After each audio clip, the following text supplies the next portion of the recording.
Welcome to the November 14th Planning Commission meeting in beautiful Half Moon Bay. I'd like to get a roll call meeting. Roll call for the meeting, please. Okay. Commissioner DeMann. Present. Commissioner Benjamin. Here. Commissioner Evans. Here. Vice Chair Holt. Here. And Chair Hernandez. I am present. All are present. Great. So we have approval of the previous minutes. Does anybody have any comments for the previous minutes? I move we approve minutes dated October 24th, 2017. Do I have a second? Second. Can I get a vote? Aye. Aye. Aye. Aye. Okay, moving right along. So we have public comment this evening. This is a time where people can make any public comment they choose to on an item that's not on the agenda. I do have one comment card from Mike Ferrara, and I'm not sure if it's for the public comment or for one of the public hearing items. Okay, so we'll hold off until then. Looking around the well-attended room, I don't see anybody else raising their hand or coming up to the microphone to speak, so we'll close public comment. Moving on to the public hearing items, we have two items on the agenda tonight, the local coastal land use plan and the Ritz Piers Emergency Coastal Development Permit. I don't have any issues keeping the agenda in the order it is. I don't know if anybody else has any. Okay, great. So then let's just plan to move into the first public hearing item. Jill, take it away. Thank you. So the item before you tonight is continuation from 2 weeks ago. Dr. Charles Lester is back with us tonight to help with our presentation and to support us through Q&A. And we're going to focus on land use and a high-level policy construct. So our meeting agenda and format will be going through three of the most basic land use components: residential, commercial, agriculture. We know there's others, but we're focusing on the big ones. We'll have plenty of time for clarifying questions, public comment, and Planning Commission discussion. We are specifically looking for direction from the Planning Commission tonight. We feel that we have enough information at this point to go off and work on the land use chapter, the development chapter, and the public works chapters of the local coastal land use plan, provided that we've got the general feedback correct. So that's the focus. So building up to this point, as 2 weeks ago we had the presentation which set forth the Coastal Act framework, Half Moon Bay's certified local coastal program, and then we delved into changed conditions that are well known to us and have really influenced really the community's input and the GPAC's input at this point. We also have GPAC and community input that has been provided to you in the past. We have some city council direction that's been laced in along the way, including that core area boundary. And then, of course, we've been listening to the Planning Commission's discussion, and so we feel that we have a sense of your direction for land use, but that's what we're here to confirm. Sorry, go ahead. Oh, is it not going? Yeah, okay. I'm sorry. I don't know why it's Thank you. not working. So, what you're going to see in a moment, I'm sure, is we're going to, for each of those categories, residential, commercial, and agriculture, we'll tap back in and look for consistency with the guiding principles and remember some of the high points of the GPAC input. And then we're going to dig into context with regards to location. Is that going to go into slideshow? It's okay. What did you do? You didn't do anything wrong. No, but it should be coming up. What's that? What's this? Something back in? Oh, not that. It's okay.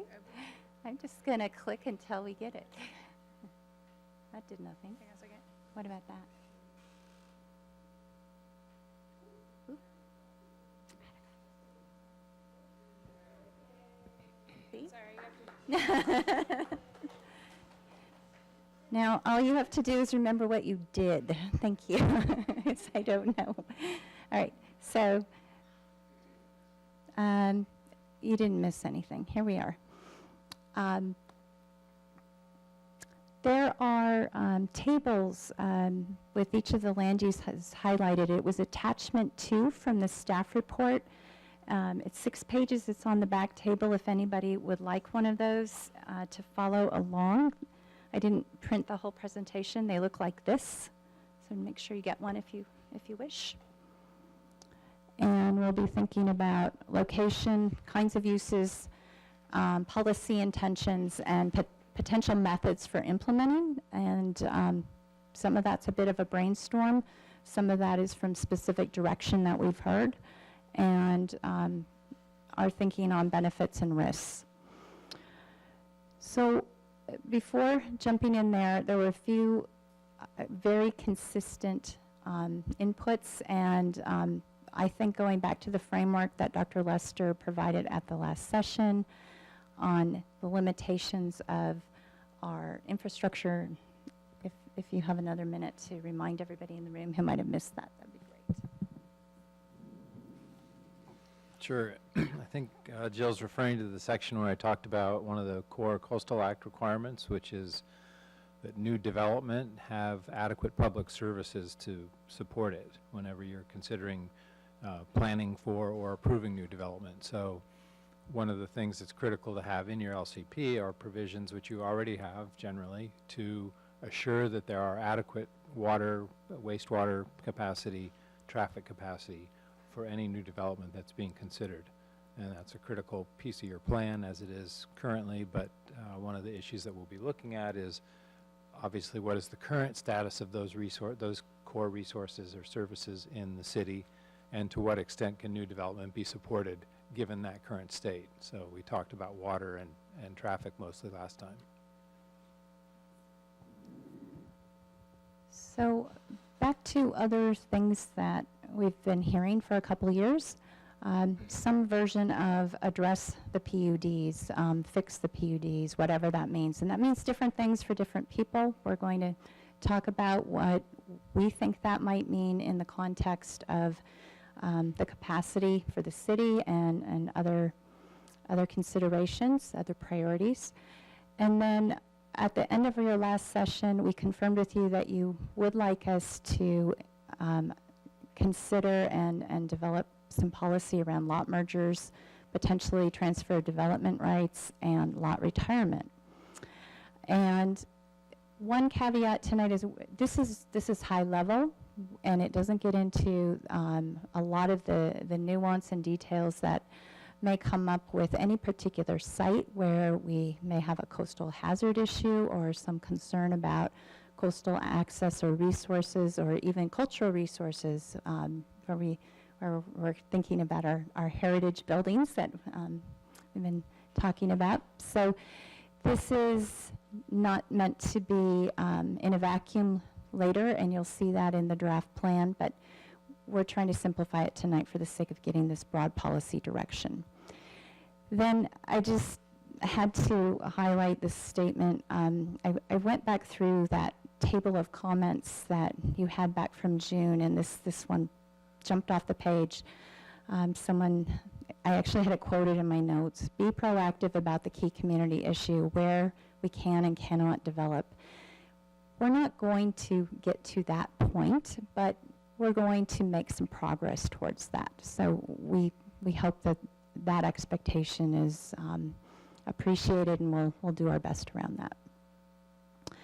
So there were a couple guiding principles that support the thinking about residential development, in particular diverse opportunities, and also the thinking that we have about a mixed-use, vital downtown, and in my opinion, that would include some folks who live downtown. For GPAC and community input, Over and over again at all of our sessions, we heard about infill, mixed use, affordable housing, different kinds of housing such as tiny houses. All of that was quite broadly supported, in particular in the downtown core area. We also heard again and again about providing housing for seniors and other special needs populations.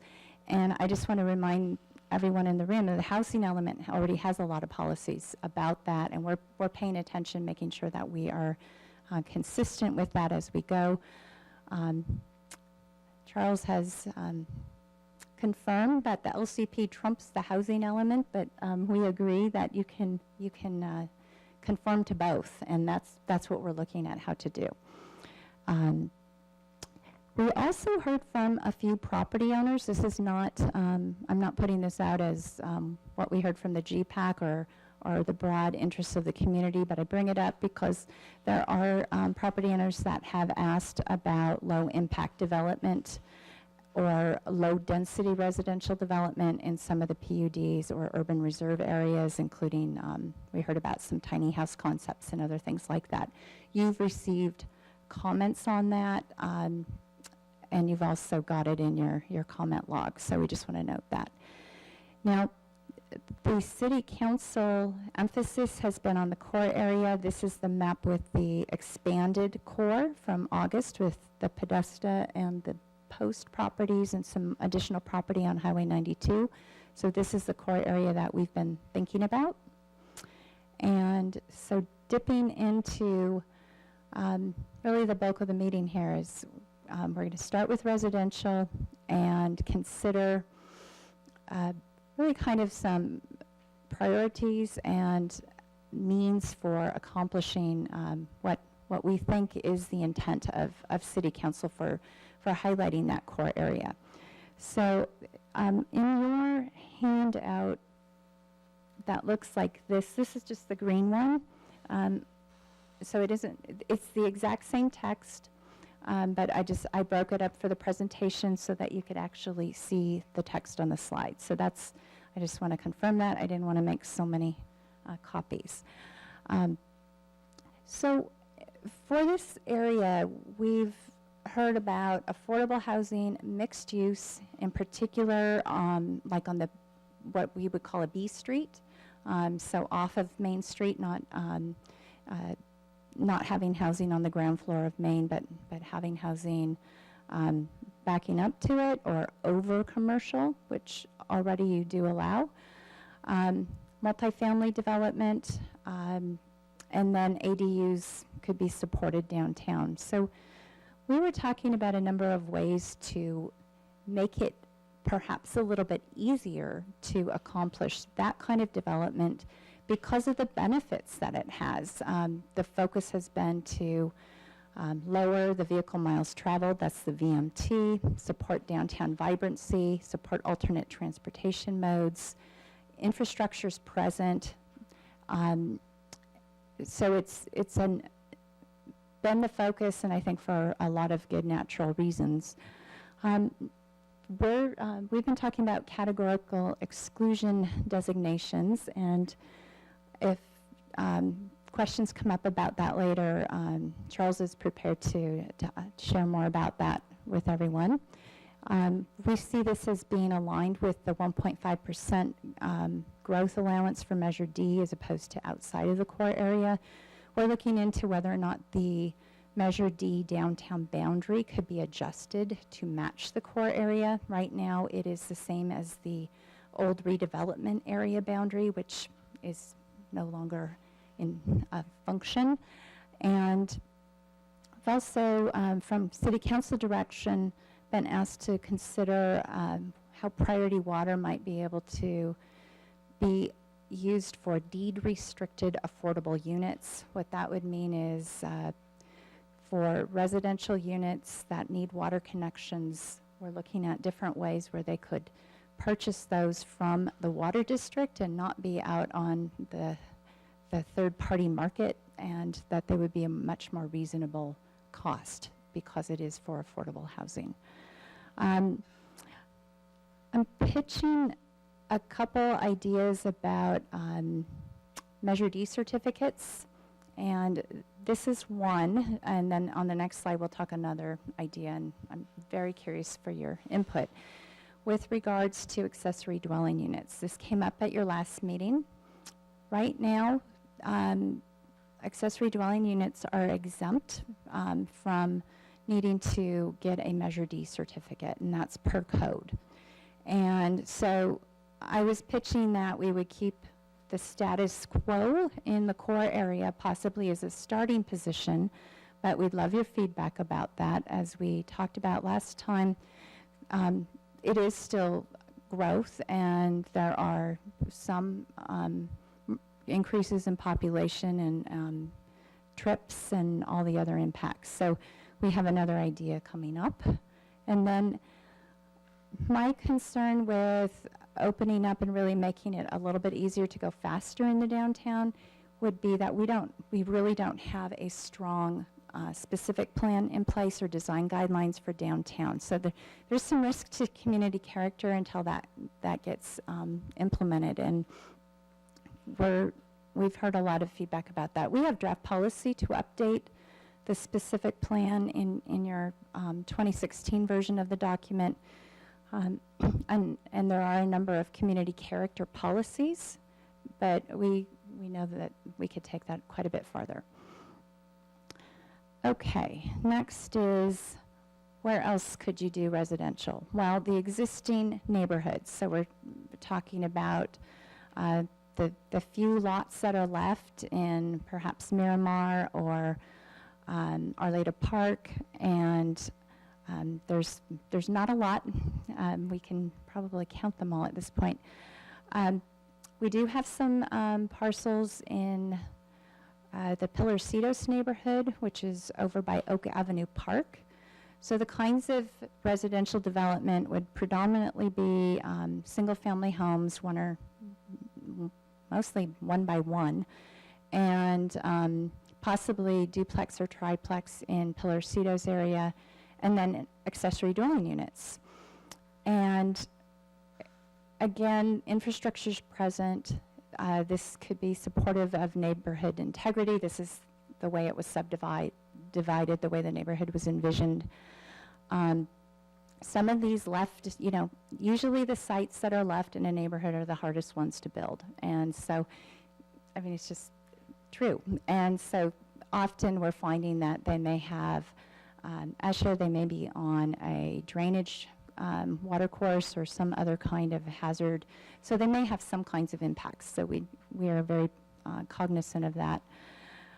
With facilitating this,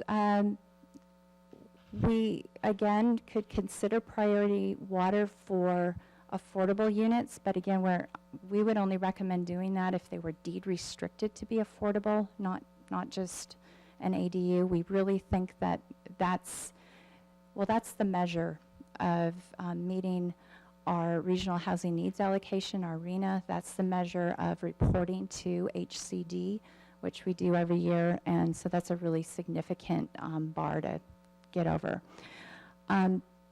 So here's the other idea on Measure D certificates for ADUs.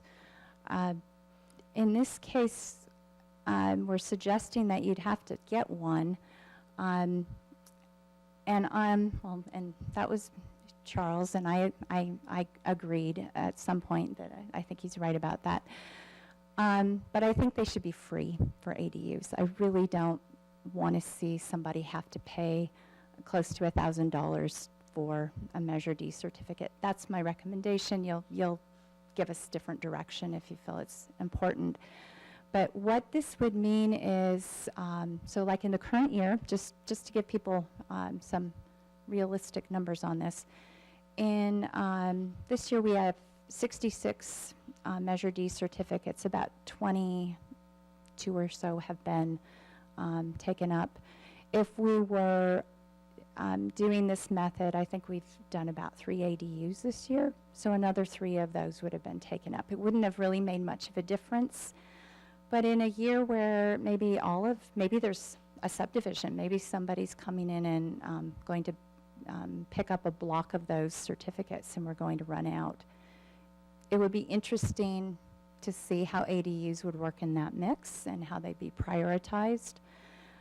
Input that we had about housing is that people are really supportive of ADUs in the small types of these small homes that can be incorporated as infill. I don't see any input at all in our entire body of work that anybody's really looking for big houses. That's not part of it. So sort of a interesting consideration for that. So the third area where we have potential for residential development is the PUDs. And these are areas of, these are the ones, of course, that have not been built out. They tend to be minimally developed, and most of the residential that's envisioned for them would be single family.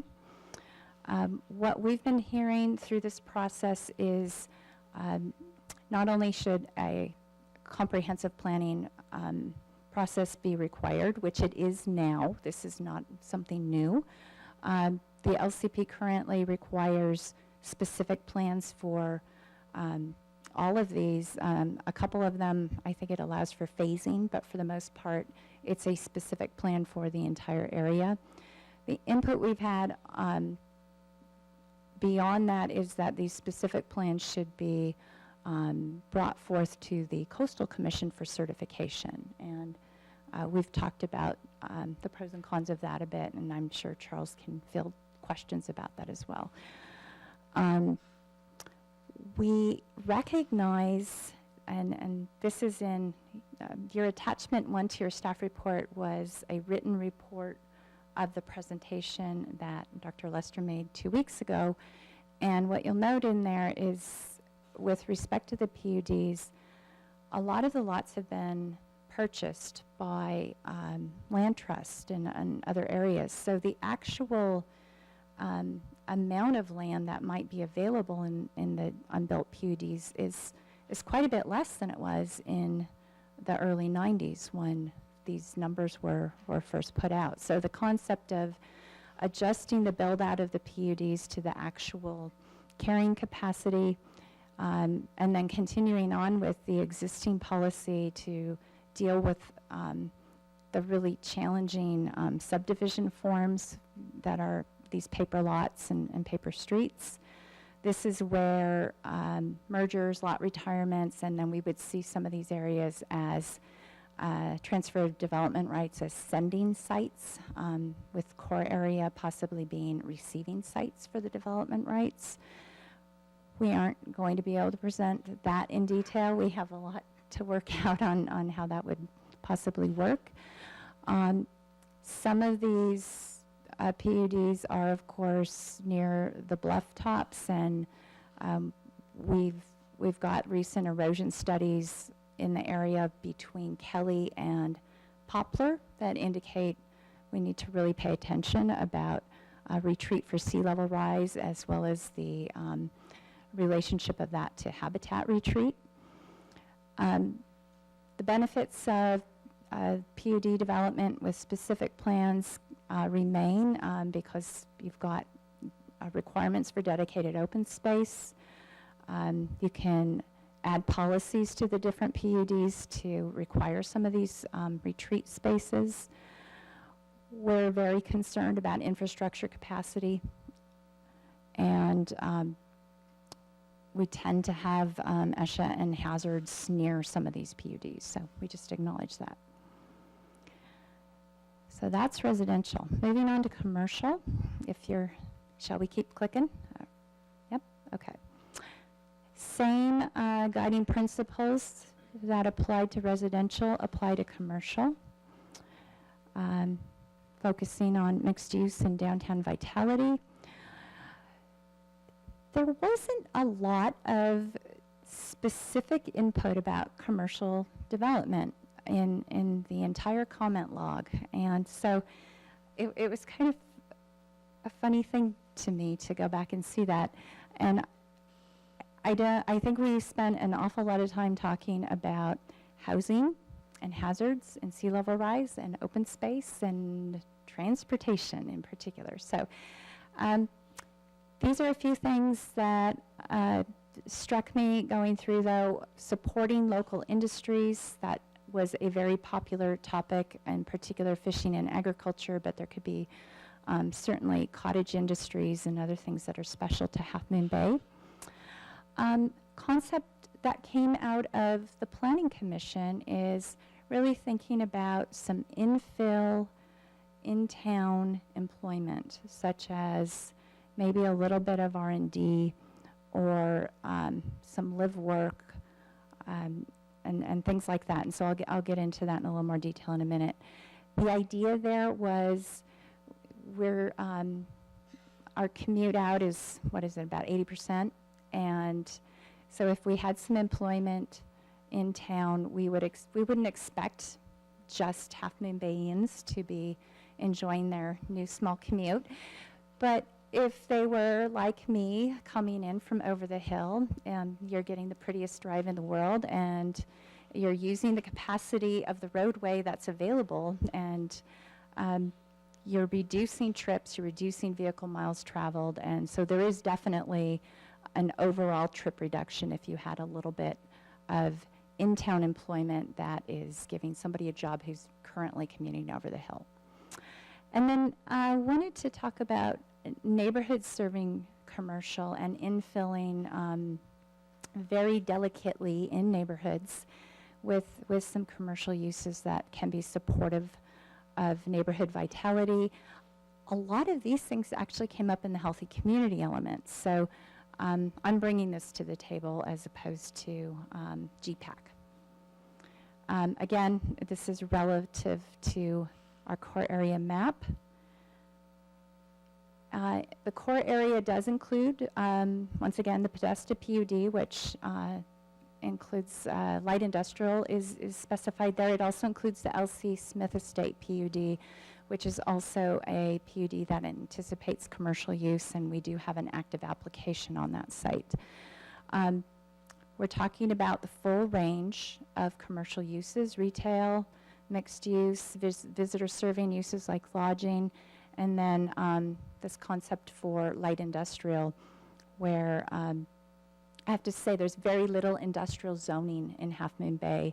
Most of what I think works as light industrial zoning in Half Moon Bay is the horticulture business, which is your greenhouse designation. That's sort of working that way.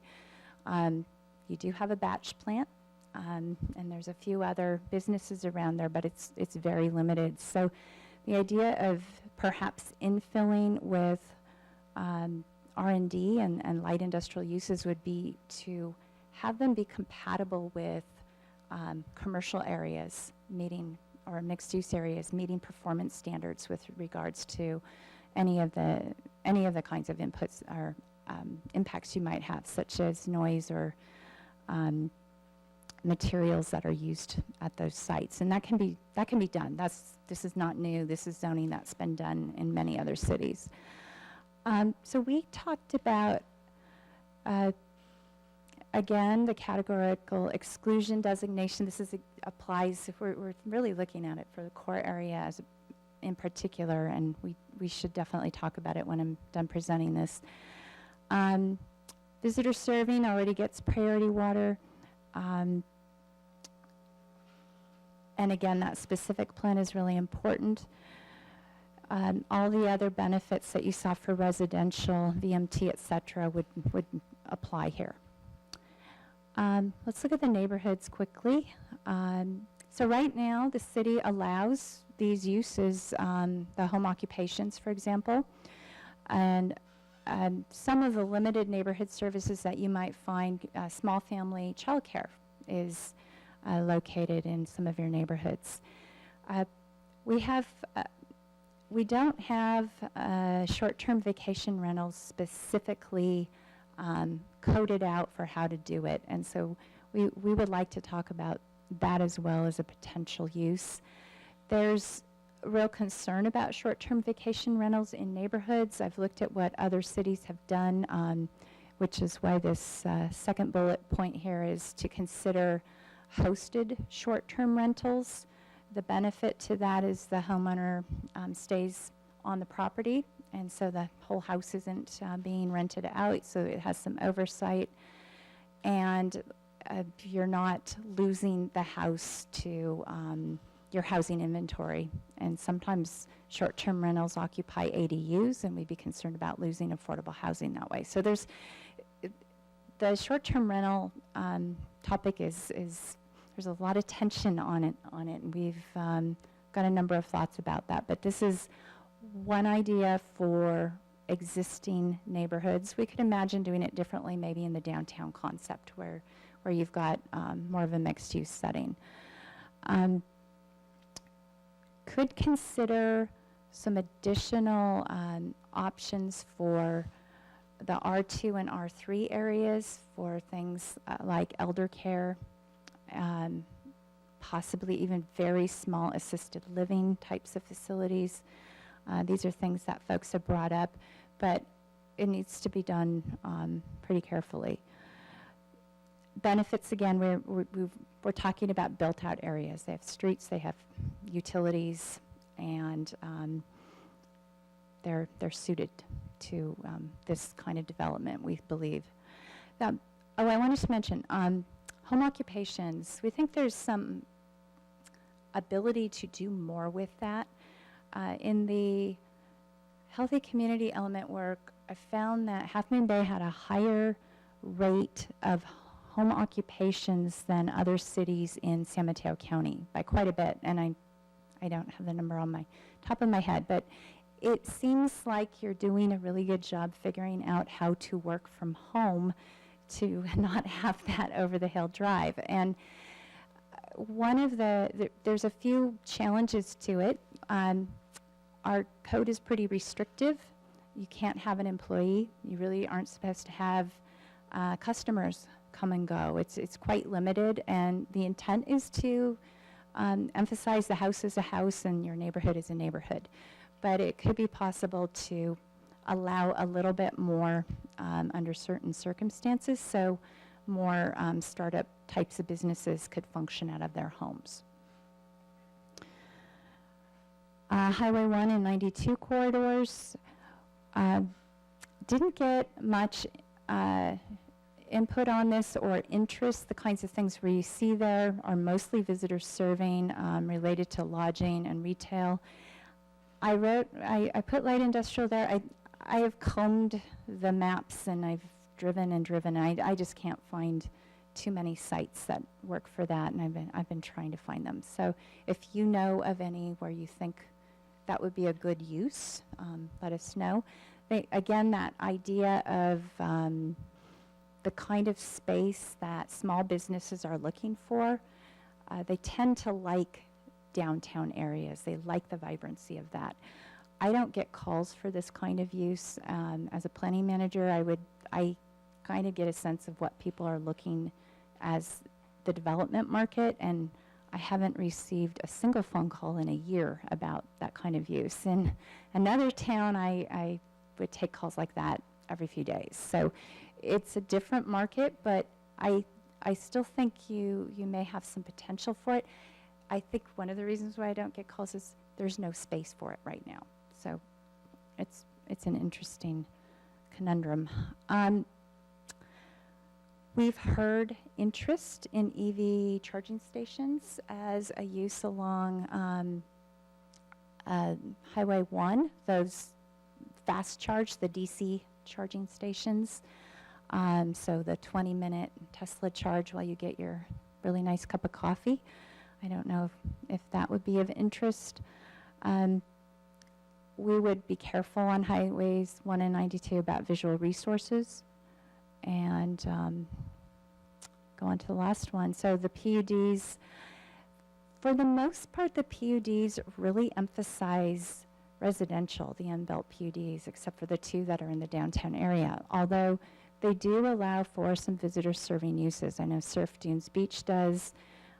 We've heard a property owner who's very interested in having visitor serving commercial use in the North Wavecrest area along Redondo Beach Road. So we just mentioned that.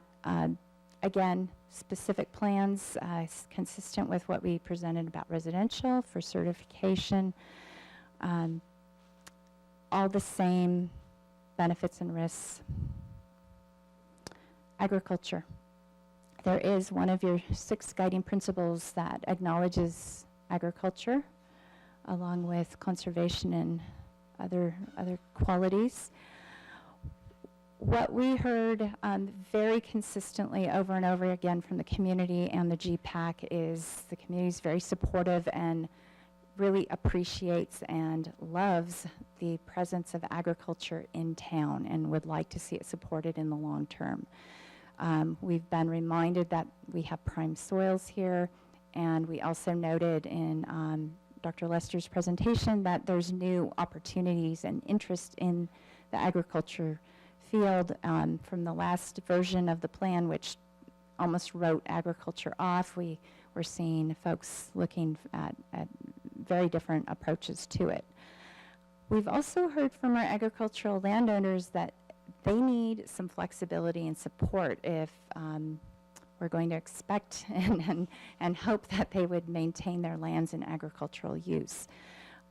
They've reminded me multiple times that their properties are not open space for everybody's enjoyment. They are an active land use, and they are developed. So it's important to have that concept in mind. These are their commercial operations. So we already do allow a range of ancillary uses to agriculture. We've thrown a few more out there to think about. We've also got the feedback that, gosh, we really don't want to have to get a use permit for every single one of these things. This is really onerous. Can you simplify the process for it? It's expensive. It takes a lot of time. So this is the citywide look. We're going to look at 3 different categories of land use designation. The blue boxes, I don't know if I can do this. Does that work? No. You have a pointer? It won't work? Okay. Sure. You can be the, yeah. This is it's a great moment for me. Okay. All right. So we're going to start with horticulture business starting at Rocket Farms at the north end of town. So it's the green with the blue. Oh, there she goes. All right. It was good while it lasted. All right. Next. So go south to right by Wavecrest. And there we have more greenhouse designation, horticultural land use.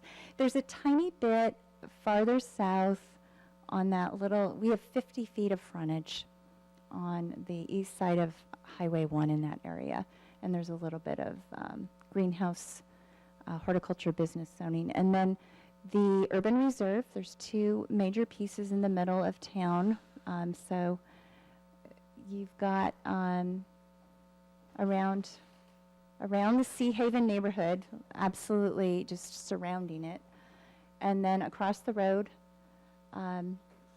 yep. And it actually crosses the creek and goes all the way to Kelly, well, almost all the way to Kelly. And then, so that's urban reserve. And then the third one is open space reserve. There's basically 3 areas. That first one is really not in ag. It's, and it's a high fire severity hazard zone, so that one sort of is a unique thing.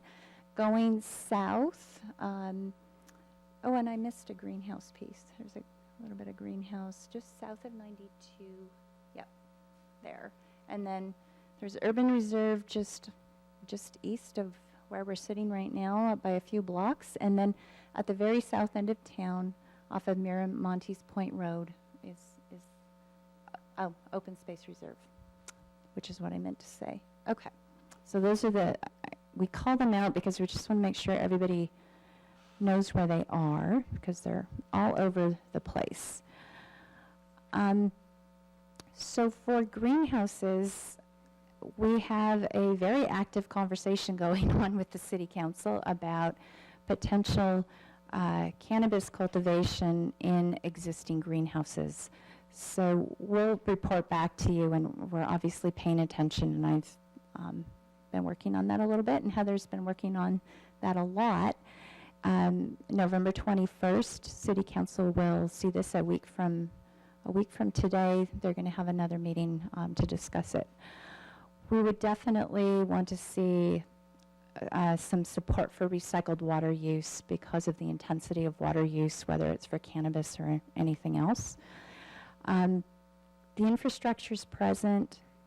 This is a priority use. Water and energy demand are of concern, although the city we're now able to get Peninsula Clean Energy, which is helpful. And we would worry about community character with regards to redevelopment of these sites and how that is done, whether it's for cannabis or some other means, because there's a real opinion about those greenhouse sites in terms of the look and feel, the scenic quality of Half Moon Bay. Moving on to urban reserves. So this is where most of the field ag is located in town, as well as there's an equestrian breeding center in town as well on this designation. We noted at a previous meeting that some of these urban reserve areas may be, if they're going to be viable for long-term ag, they may be appropriate for an agriculture designation instead of maintaining the urban reserve designation. We list a bunch of ancillary uses that have been suggested to us by some of the property owners. Farm stands, for example, are already allowed, so is employee housing, although there's quite a few requirements about that.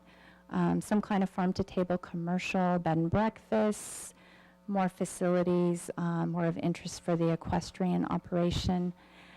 We had a land use flyover in September with you about legal non-conforming development in urban reserve, and we would like to address that in this plan update because it's very hard to deal with the sort of single-family homes that are here and there.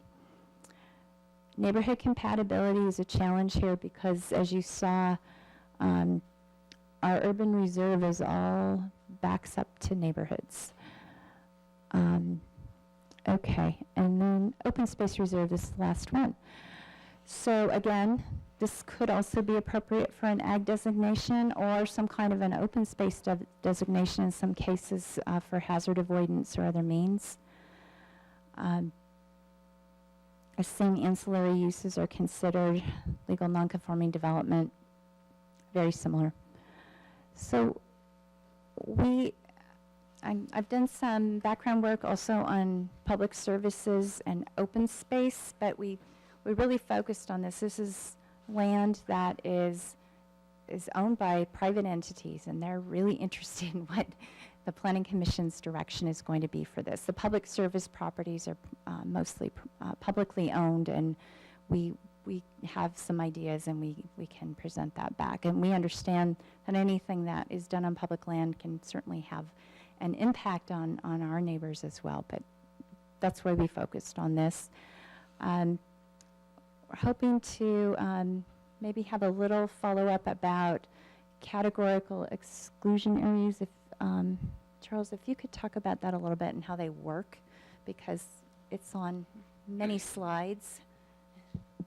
Quite a few more slides.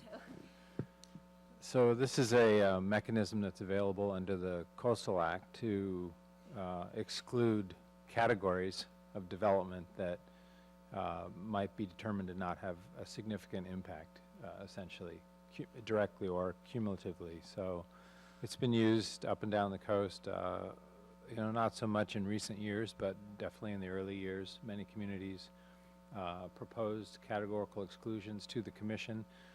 They can then approve these.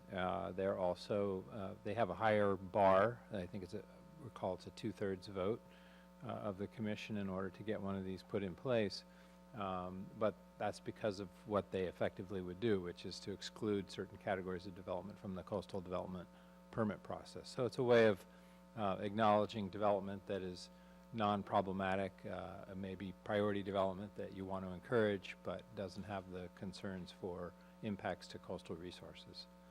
So that may be something to consider as, or that we're going to be looking at a little more carefully in terms of potentially facilitating some of the priorities of the city. Could you give some, I mean, we've seen on a number of projects that have come to us, on individual projects, folks will take the position that, well, we just should get a categorical exemption on a specific project. This seems like it's more of, you're saying these types of uses are categorically exempt, and you're trying to streamline the regulatory process, or remove it from a portion of the regulatory process altogether. So could you clarify that? And also, could you give us a few examples of where you see this being put to good use with respect to the coast? Not asking for your editorial opinion, but being put to use. I can give you some examples where it's not maybe put to good use, but you're right, it's more for a category of development as opposed to an individual exemption or a waiver, which you might also have the ability to do or make a determination on in a specific project. But it's generally for categories like, let's say, infill single-family homes in existing developed neighborhoods that have services and very clear zoning standards about, you know, how big the development could be, what the setbacks are. And so if somebody came in and met those criteria, there wouldn't be any issues effectively. That would already have been determined that category of development wasn't a concern, so let's not spend a lot of time on it. You know, in some places, including San Mateo County, there is a categorical exclusion for agricultural wells, I believe, and so, right, the implementation is another question. But you know, this was a determination that you know, facilitating water development to support agriculture was generally, at the time this particular exclusion was reviewed by the commission, thought to be without any significant impacts, and on the other side was actually supporting a priority coastal act use. So that category of development was excluded from permitting requirements. These were used in much more urban areas too. So you know, you can imagine down in Southern California, places where your standard urban infill development would not have any particular concerns and might be excluded as a category. Thank you. That was very helpful. Any other clarifying questions?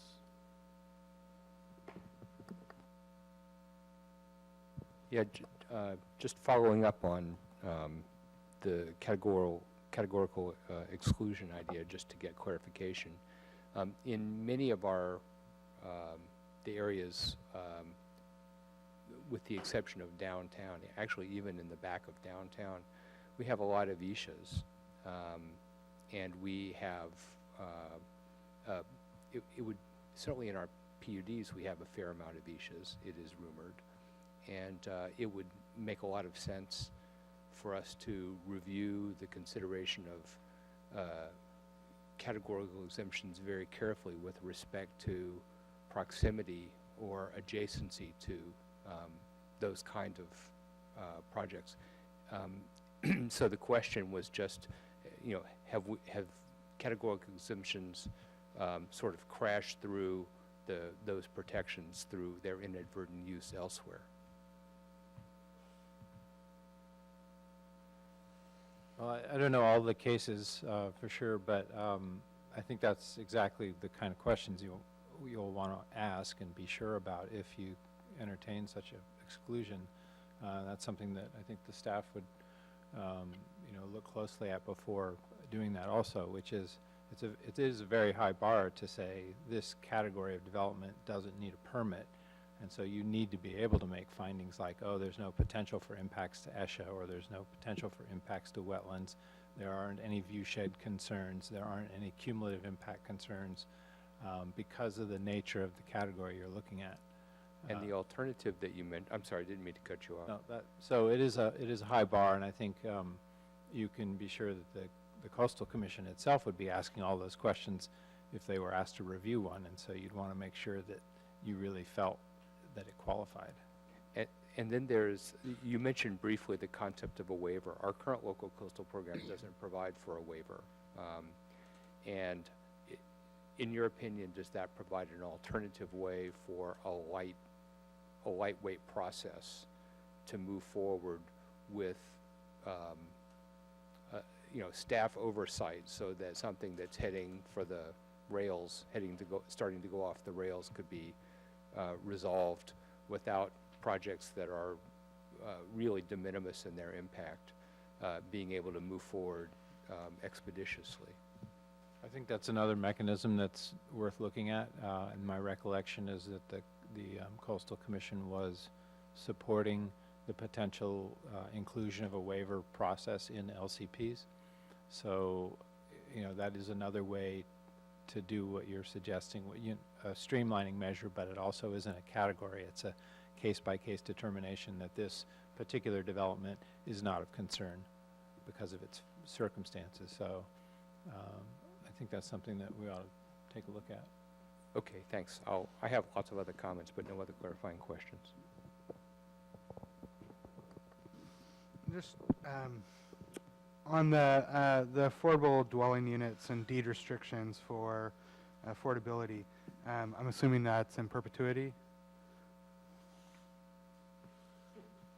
So for the affordable dwelling units and the deed restriction that would be affordable, would that be in perpetuity, that deed restriction in place, or has there been any other instances where there's sort of, a 30-year or 25-year or sort of some sort of sunset? Yeah, so that's a great question. It's your housing element seeks to secure these in perpetuity. Sometimes it's very difficult to negotiate that for certain kinds of affordable housing development, and so then we're in the 30 to 40 year range. It's a policy question in terms of what you would expect to qualify for priority water, for example. Maybe that would be the motivator for the longer permanent term. And get into the commercial development, and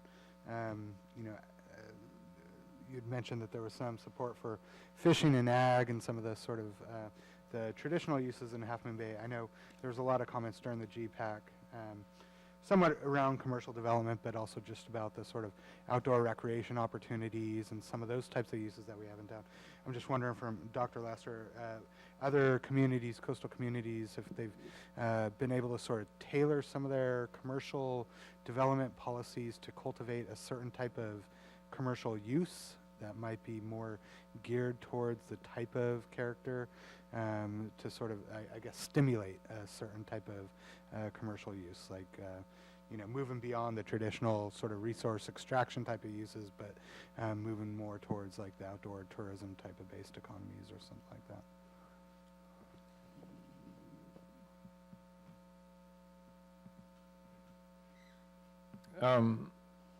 I believe that some local communities have tried to do that. I'm not as familiar with how successful they've been, but certainly changing categories of the kinds of commercial developments that you'd like to see from, say, a more industrial business to visitor-oriented commercial is done a lot.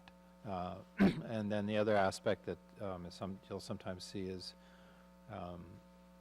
the expressions of preference for the kinds of businesses and the character of those businesses, and then in relationship to the character of the community. So, commercial fishing, if commercial fishing is a concern in the area or a part of the local economy, you might see interests in water-oriented recreational activities and that sort of thing. Great. Okay, I'm good for now. John? In the areas that are urban reserve right now, that are the kind of larger tracts, Do we know if the soils in those areas have any problems? Are they actually farmable? And I'm assuming there's a difference between building greenhouses and actually farming the soil that's already there. So if it was open agriculture, My understanding is the soil is very good in those areas, so, and it's been mapped. So we're going to update our map. We had a soils map in one of your early documents that was out of date, so I would like to bring you the more accurate one at some point.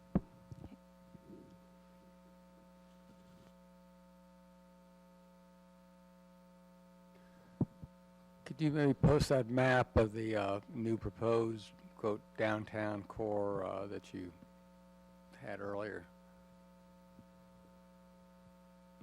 And maybe you can use your pointer to designate what is new compared to what was there before.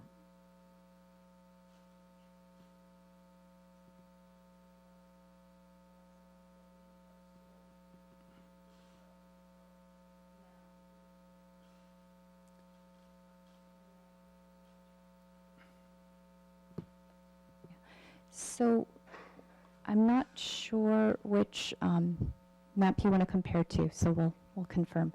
There's a map in the report, Dr. Lester's report. That is the redevelopment area. It is quite different from this map.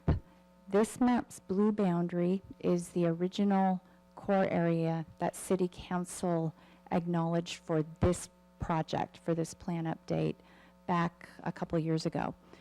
The green areas that were added to it, they added in August 2017, so they just did that. So this map is a lot more geographically and also by land use focused on the commercial core of the city, the mixed-use core of the city, whereas the redevelopment map included, well, it included the city's public facility property, and it had an agricultural piece in it. And it didn't include a lot of the residential in the south end of downtown off of Main. So it's quite different. And question, has any survey sort of been done to indicate how many housing units could be added through this change?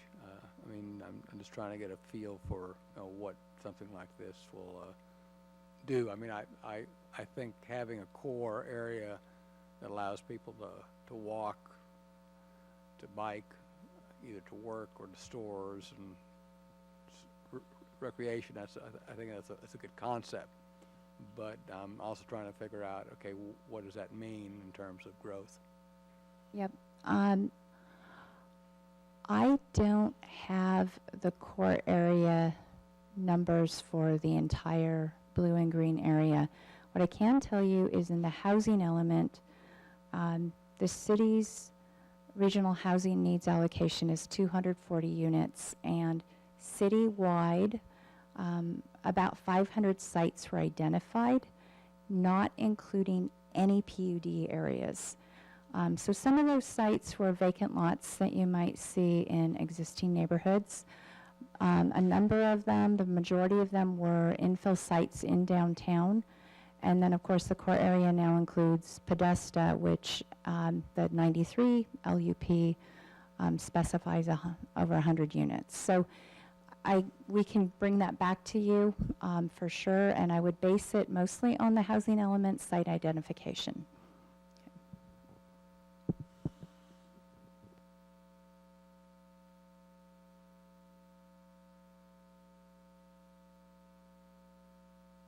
So in the previous presentation, we kind of got into some of the nitty-gritty on city code or the LCP itself.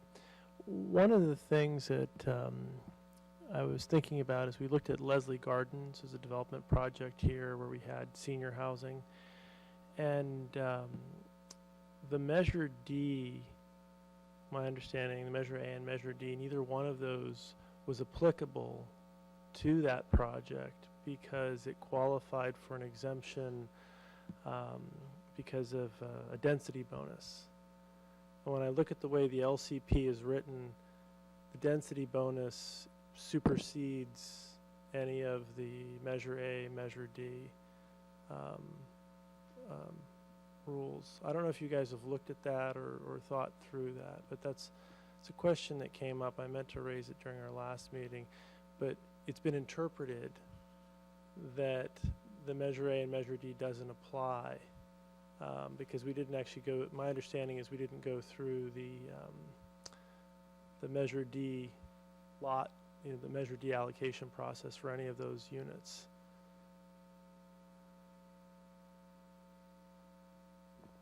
So I don't want to spend time on an area where folks haven't necessarily researched, and I apologize for not having prepared that question in advance. But it's an area where if we could spend some time looking at that and maybe come back, I'd like to just understand the city's understanding of that and how it applies to Measure D, and maybe we should be thinking about this as a planning commission, just to understand which way does it, how does the city currently interpret that, and what should we be thinking about in terms of Measure A and Measure D as that applies to the LCP.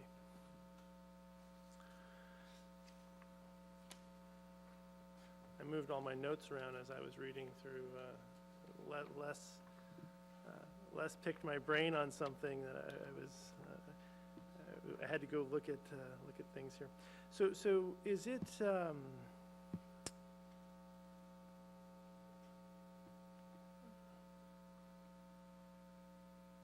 currently under the current state of affairs with the LCP, are short-term rentals allowed or not allowed, or is it just not zoned?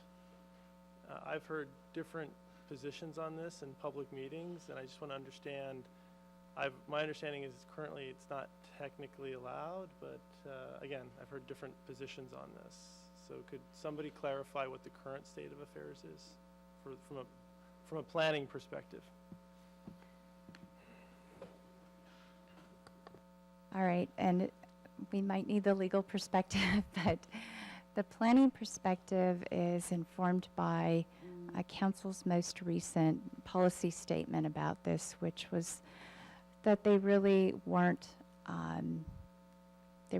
called out in the residential zoning district as a use, and so the code just is not clear, and the basic interpretation is they're really not allowed. That said, the Coastal Commission guidance on short-term vacation rentals is very supportive of them.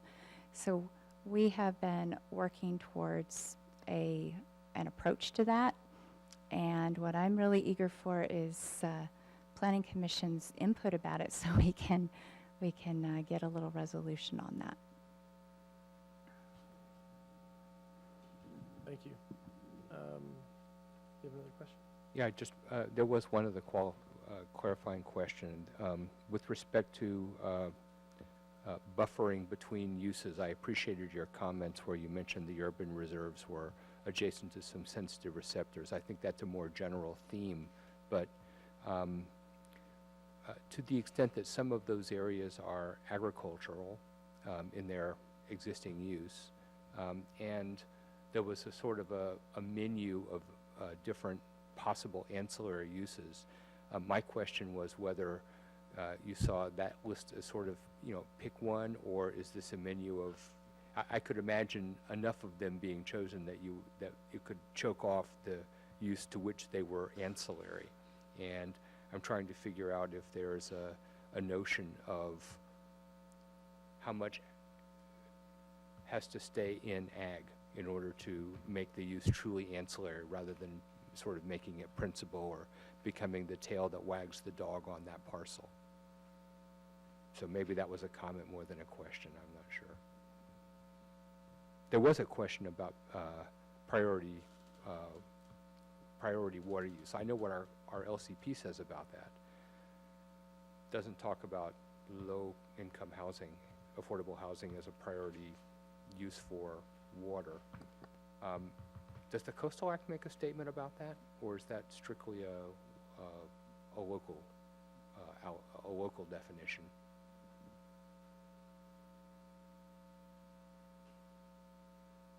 You're talking about affordable housing as a priority use? Yeah, so Yeah. some of the suggestions here were that we would have, we would say these priority water uses for affordable housing, they can be purchased directly from CCWD. And I just wanted to know if we're the motion to the idea that we might make that a priority use for water would be consistent with the Coastal Act's and the Coastal Commission's regulations definitions, or if it's silent on this particular issue. Well, I wouldn't say it's silent. I do think it needs to be done carefully. The Coastal Act originally included a mandate for affordable housing. That was removed from the Coastal Act 1981. So the Commission can no longer direct that affordable housing be addressed. They do still have a general non-substantive policy that says they should encourage affordable housing where they can. So, and I can tell you the Commission itself is always supportive of affordable housing. They just don't have the ability to direct it.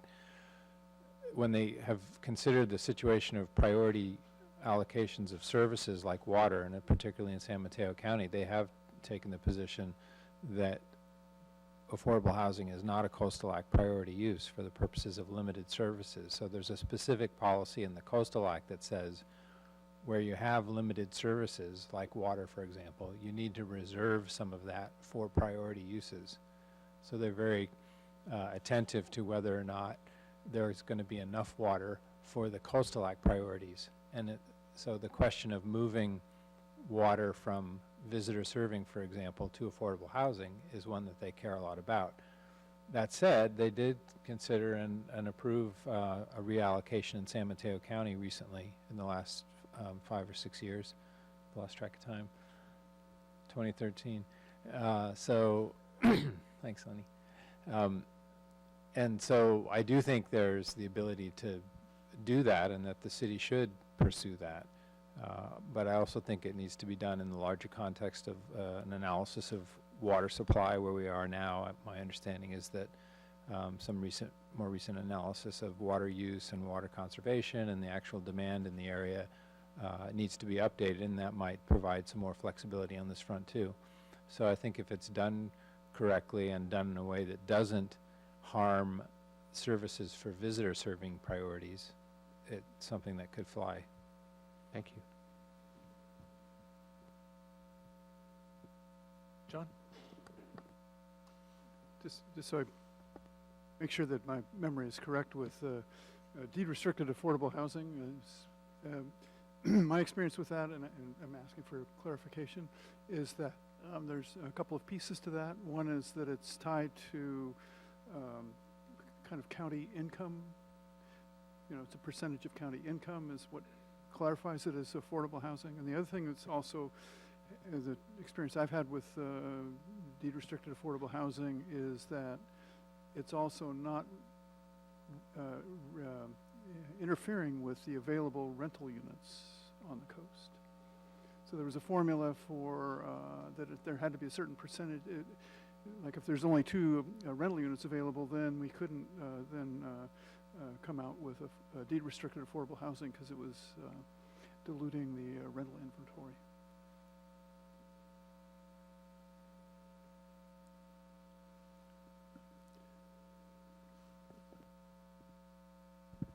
We're going to have to look up the second one. The first one is, yes, the affordability levels are tied to the median income of the county and then various affordability levels from that point.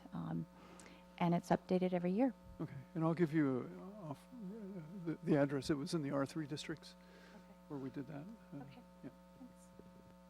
Brian? So I apologize, I should know this, but sort of piggybacking off of Jimmy's comments about ancillary uses in ag zones, does the Coastal Act provide a definition of agriculture? Or does our current general plan?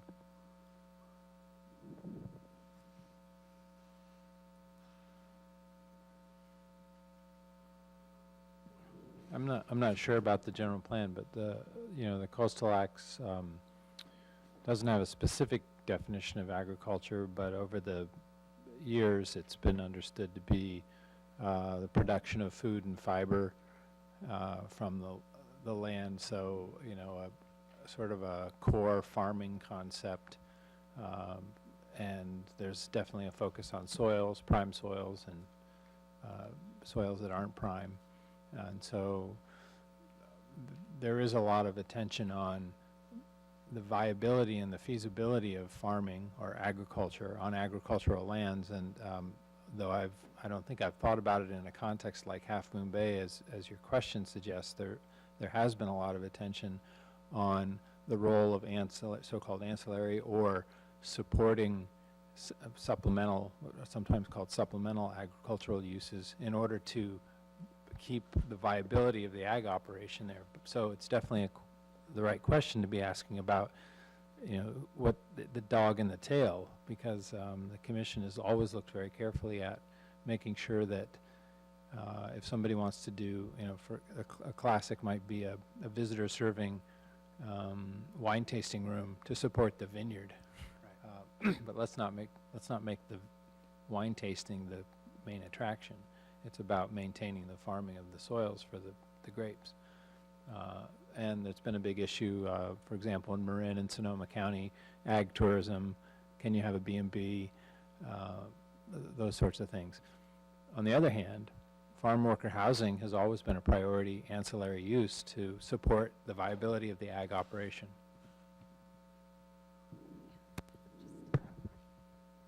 And yes, your current certified LCP has definitions. It refers out to both the Coastal Act and Government Code 51201 for agricultural commodity, agricultural use, and prime agricultural land.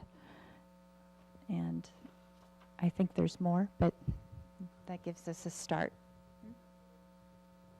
Yeah. Oh, okay. It is? Okay. So I want to go back to Jimmy's comments because we're all building on those. I think the question that you first got to was, when you have one of these secondary uses for a farm, like in the case of the vineyard where you've got a tasting room, is there a threshold that's been established or some general guidelines that have been established around where a secondary use becomes the primary use? Is there some guidance on that exists, or is? Well, the one I'm most familiar with is, again, going back to the capability of the land, and let's make sure that we preserve the capability of the soils. And so, for example, in San Luis Obispo County, if you can make a showing that you need a supplemental use for your operation, and that's agreed with, then you can allocate maybe up to 2% of your land to this other use, but the other 98% has to go into an agricultural easement. So there's a threshold of sorts and an expectation that, okay, if you want to be able to put your B&B on your ag land and do agritourism, that's fine, but the rest of the farm goes into an easement in perpetuity for agriculture production. I'm having flashbacks to a hearing about weddings on ag land. Yeah, I was just going to say, this is probably more appropriate for sort of discussion later, but I worked in Napa County for a while, and the winery definition ordinance was a real big thing in Napa County, and sort of very specifically going in and defining sort of what does a winery do, what wine tasting is actually a permitted use because that's pertinent to marketing of wine, but you can't necessarily sell sandwiches in a wine tasting room. Or you can't, so there's some wine tasting rooms where you can still have, picnic grounds, but those are all grandfathered in.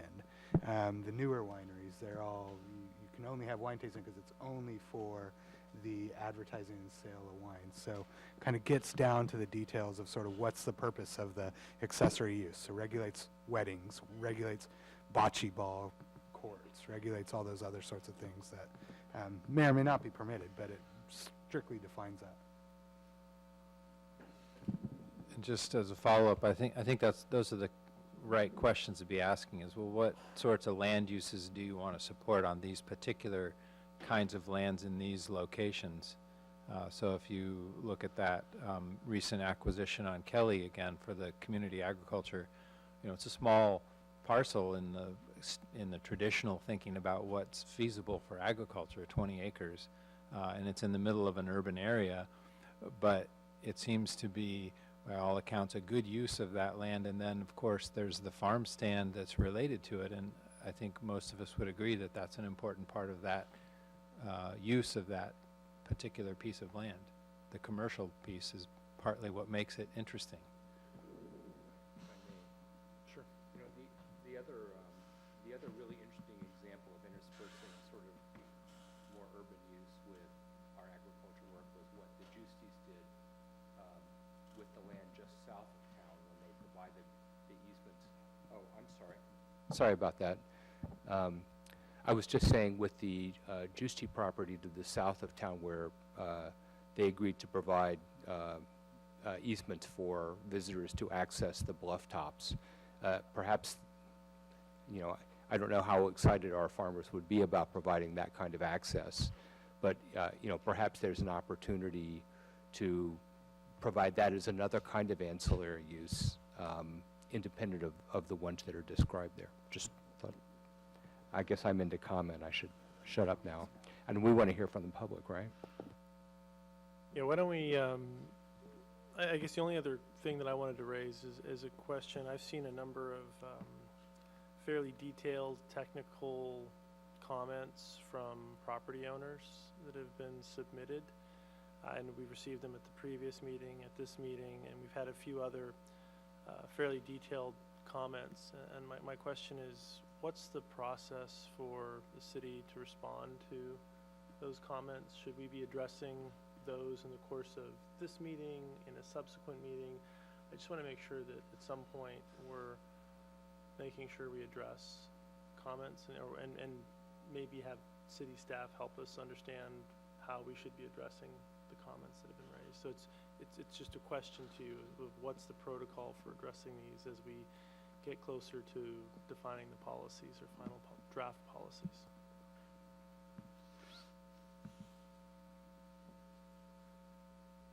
It's a bit of a chicken and egg situation because we need to understand your policy direction in order to answer some of their questions. This is why we've offered to meet with property owners, and we'll continue to do so throughout the process. And we can update you as we go along. But I wouldn't be able to draft a letter in response at this point to some of those questions. Yeah. Great, thank you. Okay, I'd like to open it up for public comment. I have 2 public comment cards. If anybody else would like to submit a comment card, we'll receive them. Jan Leonard, and then followed by Mike Ferrara.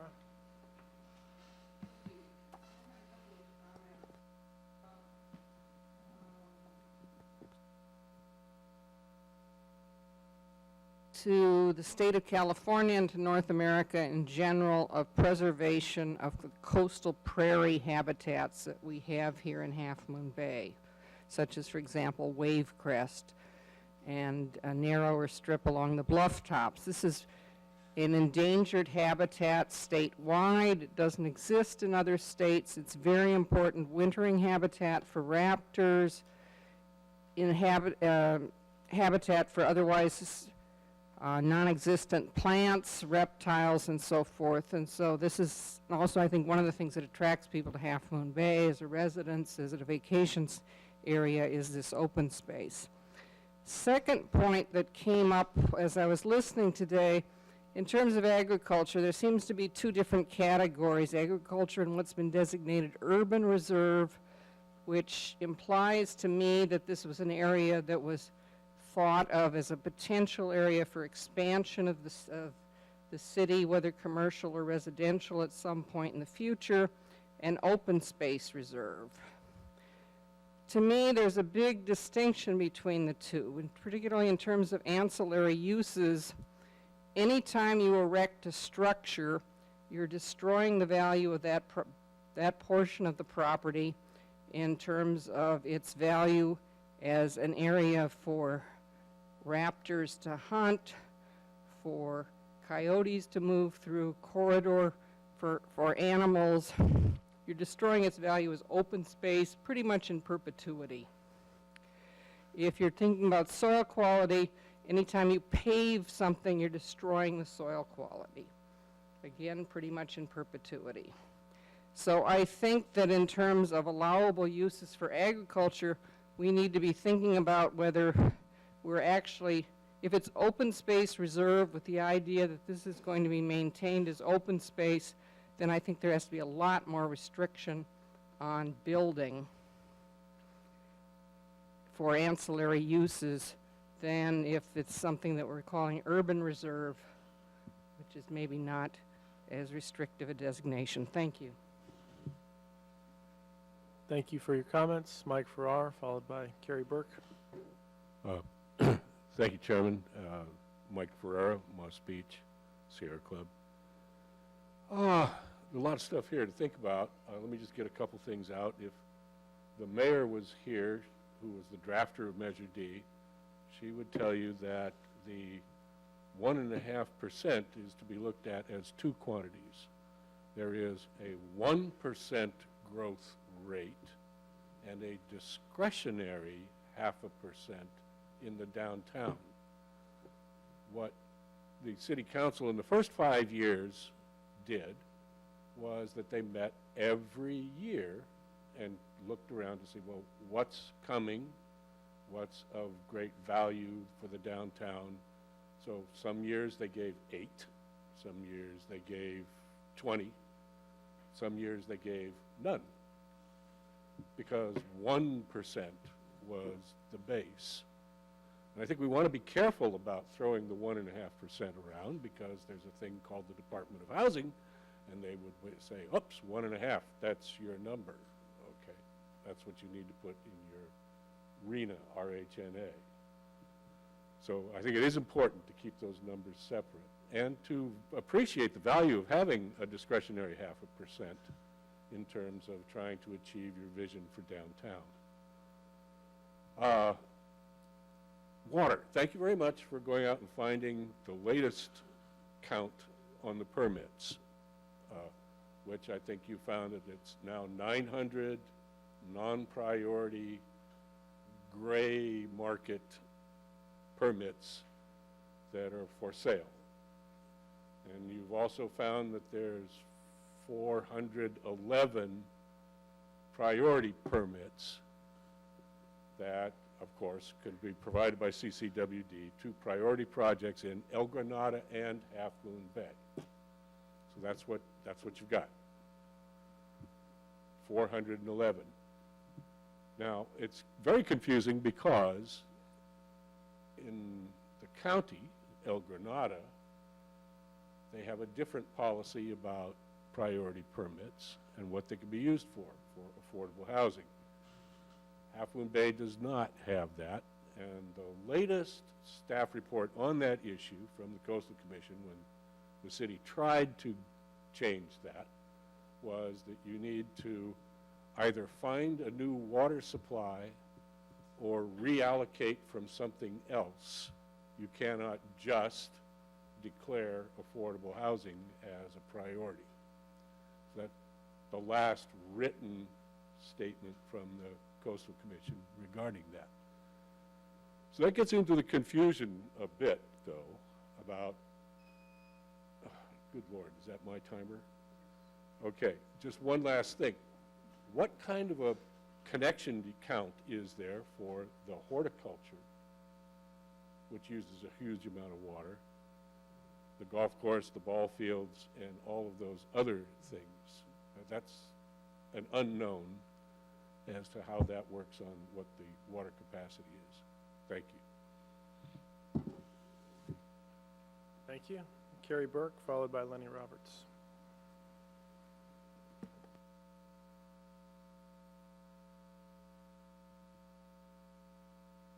Good evening, Carrie Burke, and I'm here to talk in support of the categorical exclusion area.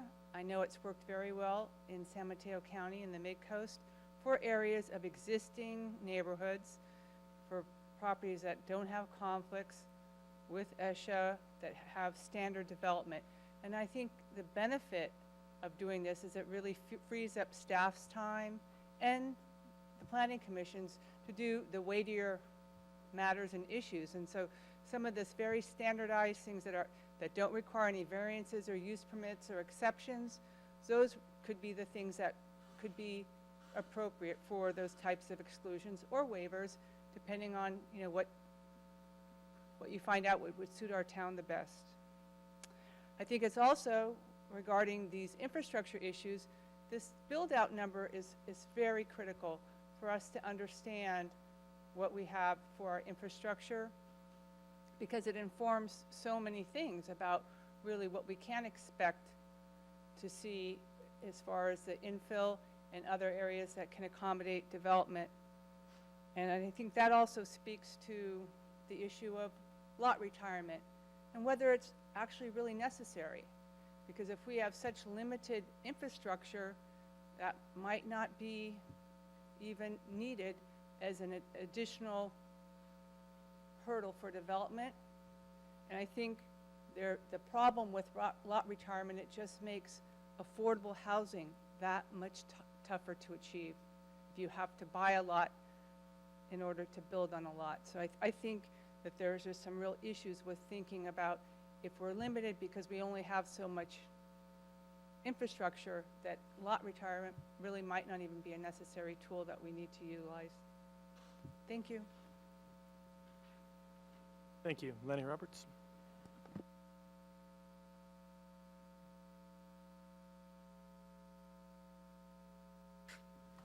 One of these days I'll be skipping around one of these days.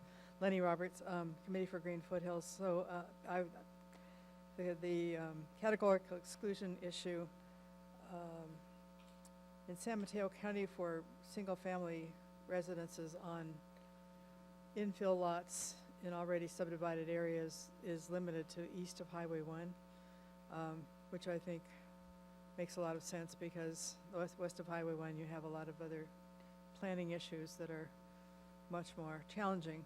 And there have been some, I would say, harrowing experiences in a couple of cases where environmental sensitive habitat areas were just not recognized by the planning staff. So it's all the more important to have really good maps if you're going to consider that. TDRs, those are, I think they're extremely difficult to manage well and to keep track of, and to having seen a lot of the previous coming and going of staff in Half Moon Bay and the difficulty of maintaining records and finding out what actually has happened.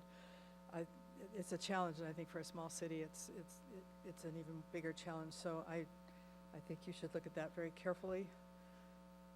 When it came to the categorical exclusion for the ag wells in San Mateo County, one example that is just so outrageous was that Cascade Ranch down on the south coast, when it was proposed to be this large development, got a agricultural exemption for a well to be drilled in Ohlone Valley, which is now part of the state Año Nuevo State Park and Reserve, and it's a highly important cultural site. And so the county, knowing this was for a development, not an agricultural use really, they allowed this categorical exclusion. And so the well was drilled in the heart of an archaeological site because it didn't have any review. It was just go out and drill. So that was a really disastrous example, which I still am mad about. One of the uses that you mentioned in the agricultural possibility for ancillary uses is equestrian facilities, and that that's a very tricky issue because equestrian uses are not agricultural uses by definition, and they can become the only use on the property. So I think you have to think about that kind of carefully, about whether you would really want, if you did have some kind of equestrian use, it would have to be subservient to the agricultural basic use, I would think, or supportive of, but not the only use on the property. So, did I hear the thing go off? No? Okay. See if there was anything else. I already said TDRs are complicated and difficult. The buzzer did go off. Okay, thank you very much. That's enough. Thank you. Are there any other public comments? Anybody else want to raise their hand and come up to the stand? Seeing no further takers, I'll go ahead and close public comment. So I'd like to direct it back to the Planning Commission for discussion. Through the chair, there were only 3 or 4 speakers, and this is such a weighty topic that we're on tonight. I hate the idea that their thoughts, whether one agrees or disagrees with their points, that we lose the benefit of their perspective. I'm wondering if we'd consider extending our time limits to give them a chance to elaborate their thoughts. Would that be, for all of the speakers who might choose to? I was certainly considering making that comment when Lenny was speaking. If you had other points that you wanted to make, for any of them. Any of our speakers want to add additional comments, go ahead and give you a few more minutes, please. On the TDRs, we've looked at that. It's there. It's green. Now we can hear you, Mike. Okay. On the TDRs, we've been there twice in Half Moon Bay's history. Both times, to my knowledge, the people who would be transferred were revolted by the idea, and the people that would be the donor sites were revolted by the idea. And it got actually very stormy. The recipient sites, generally what we found was that the recipient sites thought they had all the entitlements they needed, and they didn't want us stuffing someone else's and share the pie. And there was a problem coming from the other side that they didn't think that their entitlement was being recognized properly. And then there was the whole idea of, well, what site would you choose as a site to transfer it to? And I think you would run into that problem as well, because then you would have to basically be saying, well, here's a site that doesn't have enough entitlements, let's give it some more. I don't think you have very many opportunities to do that, say, on the east side of Highway 1. So if we're looking at trying to be economical with our time, I would just recommend that maybe we put a low priority on the idea of the TDR program. Thank you. Thank you. Any additional comments from the public? Carrie?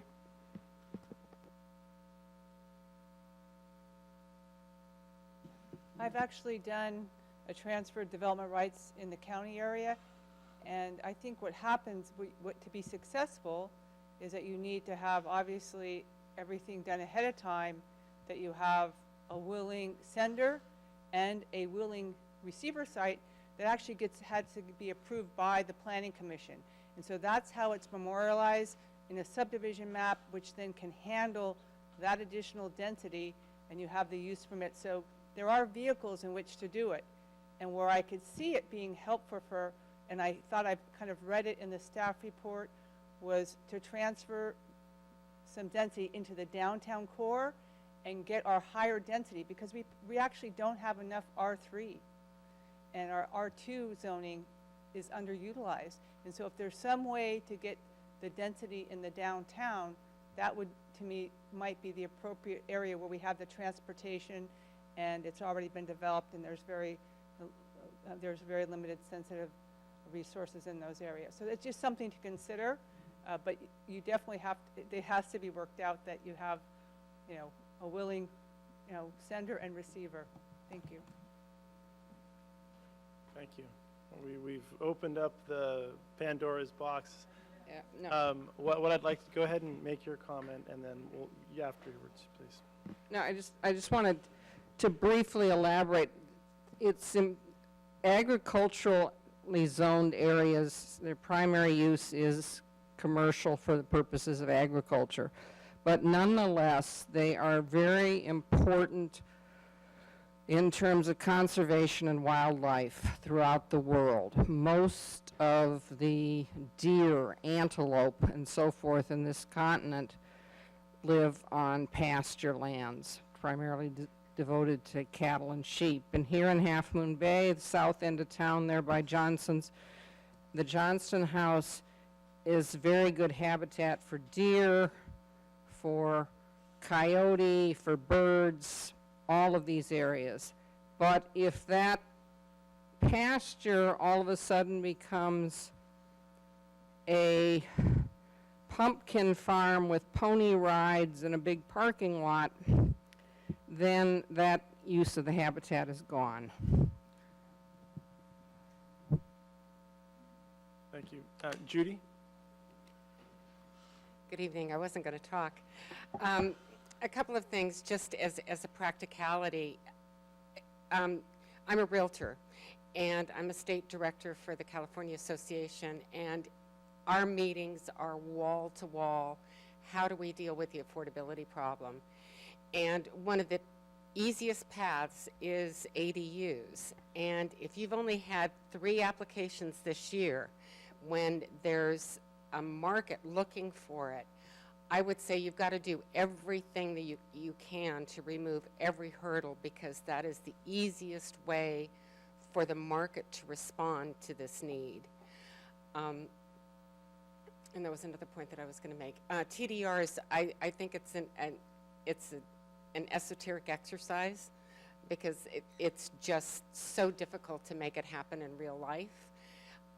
And I can tell you also that the biggest problem that we have in moving more things downtown is meeting the parking requirements. Thank you, Judy, and thank you for being my real estate agent many years ago. Okay, and I'm going to agree with Judy Taylor.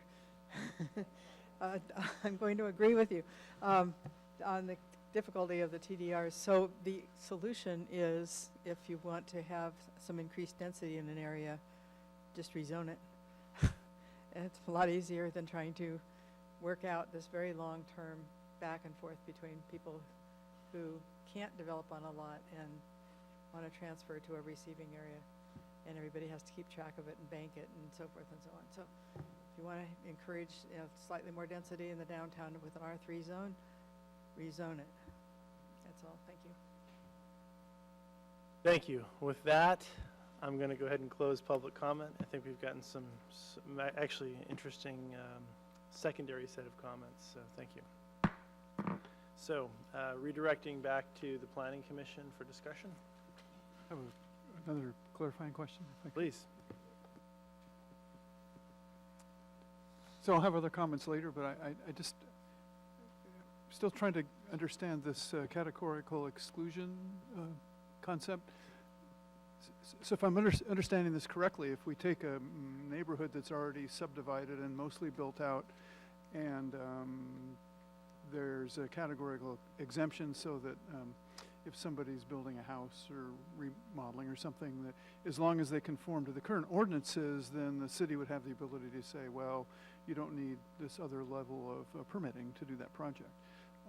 It seems like there's also, you stated earlier, that there are some of the lots that are vacant, and one of the reasons is because they're kind of, for the lack of a better word, kind of wacko. You know, it's very difficult to fit something in on that property that fits the current regulations for that particular subdivision.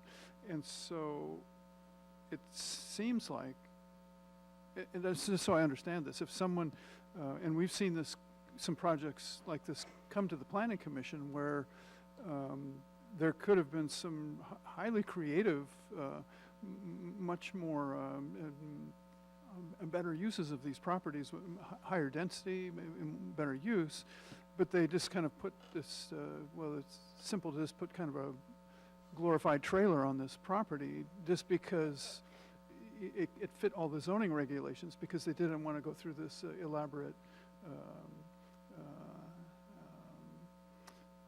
sort of variance process. So am I understanding it correctly that even though we're trying to encourage a mechanism to have either more density or more affordable housing, we don't have a way to streamline the permits for the properties that might be really good targets for those solutions because they don't fit our current height setback, lot coverage kind of stuff. Am I getting that kind of, I'm just making sure I understand. I get the comment. I do. Well, and I've served as a zoning hearing officer for a long, long time in another town, and I've been surprised here that the Planning Commission hears simple variances. That would have been, in many other cities, something heard by a zoning hearing officer. Not a ministerial, it would still have a hearing, but it would be greatly simplified. If it was exempt from CEQA and it conformed to the findings that were needed, it could go a lot faster. So there's some structure that we're looking at in terms of permit processing that may be able to simplify this as well, aside from the exclusion areas.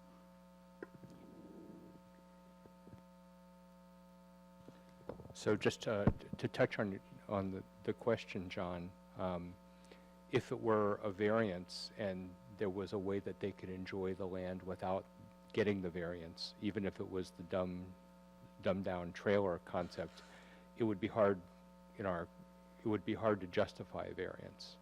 So that's not to say that there's not a place for the kind of exceptions that would allow for creative housing. I appreciate the concept, but I just wanted to be sure that the distinction between the variance and the exception was up. I did have some, so I think now is the time to provide some comments. It's getting to be a late night, so let me just dive in. I mentioned buffering, not just between the commercial uses or the uses that are currently in urban reserve or open space and residential, but the need for a special set of policies to reflect the need to make a gentle transition between sensitive receptors, I think is worth keeping. I also want to see, we've talked a lot about water, and former Mayor Ferreira mentioned some counts of permits. Those permits are the ultimate entitlement numbers that we think about that come from knowing how much water a typical household uses and what our reliable water supply is. And that kind of accounting is still pretty opaque to me. I'm willing to look at the math that gets us to those permit numbers, and I'd like to see it. I think the public would like to see it so that we get visibility, so that we know that protecting fire flows, that anticipating drought conditions, that we really can support this many developments, as opposed to just a number coming out of the sky that says we have N priority uses and Y non-priority uses. It's not to say that we want to do CCWD's job, but I think we want to understand it. The current Public Works section of our LCP Chapter 10 actually calls for us to receive annual reports on capacity. And it may be that those are buried in the bowels of City Hall somewhere, and they provide that kind of detail. But I think it would be worthwhile to make it visible so we understand what our safe yield is, especially in light of the Bay Area Water Users Association limitations and policies that we have that suggest that existing development should not be required to subsidize the resources for new development with those at the higher prices that are likely in those places. I just wanted to jump in for 1 second there. Within the last 2 years, we've had that update from city staff. So Bruce provided that to us when we did our regional. Yeah, he did it with our regional, when we did our regional housing needs analysis. So we may be due to do it, but I don't think we're grossly overdue. Yeah, not to suggest that it's never been done, but just I certainly don't have visibility, so maybe that's just me being a newcomer, an old newcomer, new old comer, whatever. We didn't have a section in the slide set. There wasn't one associated with public works that was, commercial, and I get that. In some ways it's kind of a relief because there are probably some things that I couldn't even talk about if it was too specific here. But again, I think that the public works is such a critical piece of our infrastructure that at some point, when we know, when there's something that we can say beyond sort of tangential references to its implications from these statements about ag and commercial and residential, I know that we'll all be interested in seeing that. With respect to the PUDs, they were talked about with respect to residential and commercial, just as we, and ag, but we didn't talk about it with respect to the specific plans for developing it beyond saying we should have some. And one point that I think I brought up in the last meeting, and I didn't make a big deal about it in the minutes, but I'm anxious to see, is that the uses that we get as part of the best effect that we're open to the possibility that those benefits are not merely common space for the private residents. In many cases, our PUDs are the only rational solution for some really significant hazardous issues in our town. I'm thinking of drainage examples in particular.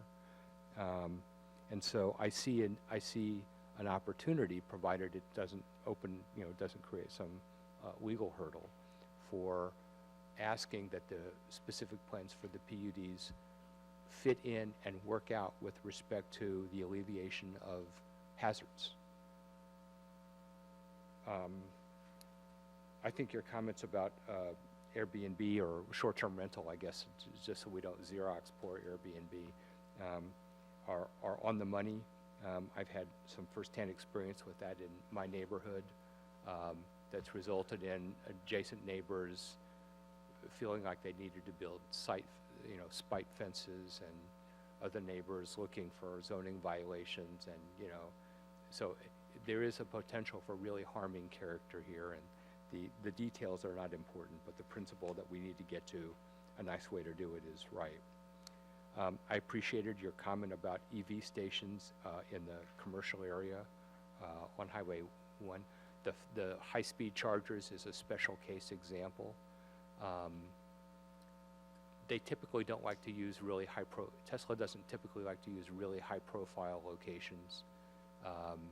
But there are some, if you drove off of Highway 1 down a little back road for 150 feet or something, you could probably get that spot in, and it could be discreet if it was close to a shopping center or something. Maybe there's a win there in a little utility in the Podesta area. I don't know. But most of the EV opportunities are probably not of that kind. It's probably the people coming over the hill, they find a place to park, they go out to the beach or go downtown, and while they're there, their car is charging for several hours, because that's how most charging takes place for electric vehicles today. Who knows about the future? I mean, we want to be visionary, but this is appropriate in this particular area, but I'm hoping that our plans can to encompass other electric vehicle charging, even, I dare say, in the residential and commercial areas. With respect to the Public Works waiver, I touched on that as a question. I'd like to turn it into a comment that I advocate that we have policies that allow for a lightweight process that we can go through. I'm more concerned about the potential for unintentional, let alone abuse, but even unintentional consequences from the categorical exemptions. The idea that it's just infill lot sounds really good until you look at the land above Grandview Avenue and you realize they're going up all the way up to Pacific Ridge. And why can't I say the name of that other development that was given to the city? But that there's a large area that's already zoned as residential. And if we were to establish and that's east of Highway 1, by the way. So if we were to establish only existing residential only east of Highway 1, we'd still be looking at an area where, while some of the lots may not be in Isha, I'm not sure, the drainage would certainly create hazards downstream. And so I'd want to be very, very cautious in pursuing a categorical exemption from coastal development permits. I've already spoken about the ancillary uses not wagging the dog there. I'm grateful and want to reinforce that I want to see specific plans on all of our PUDs.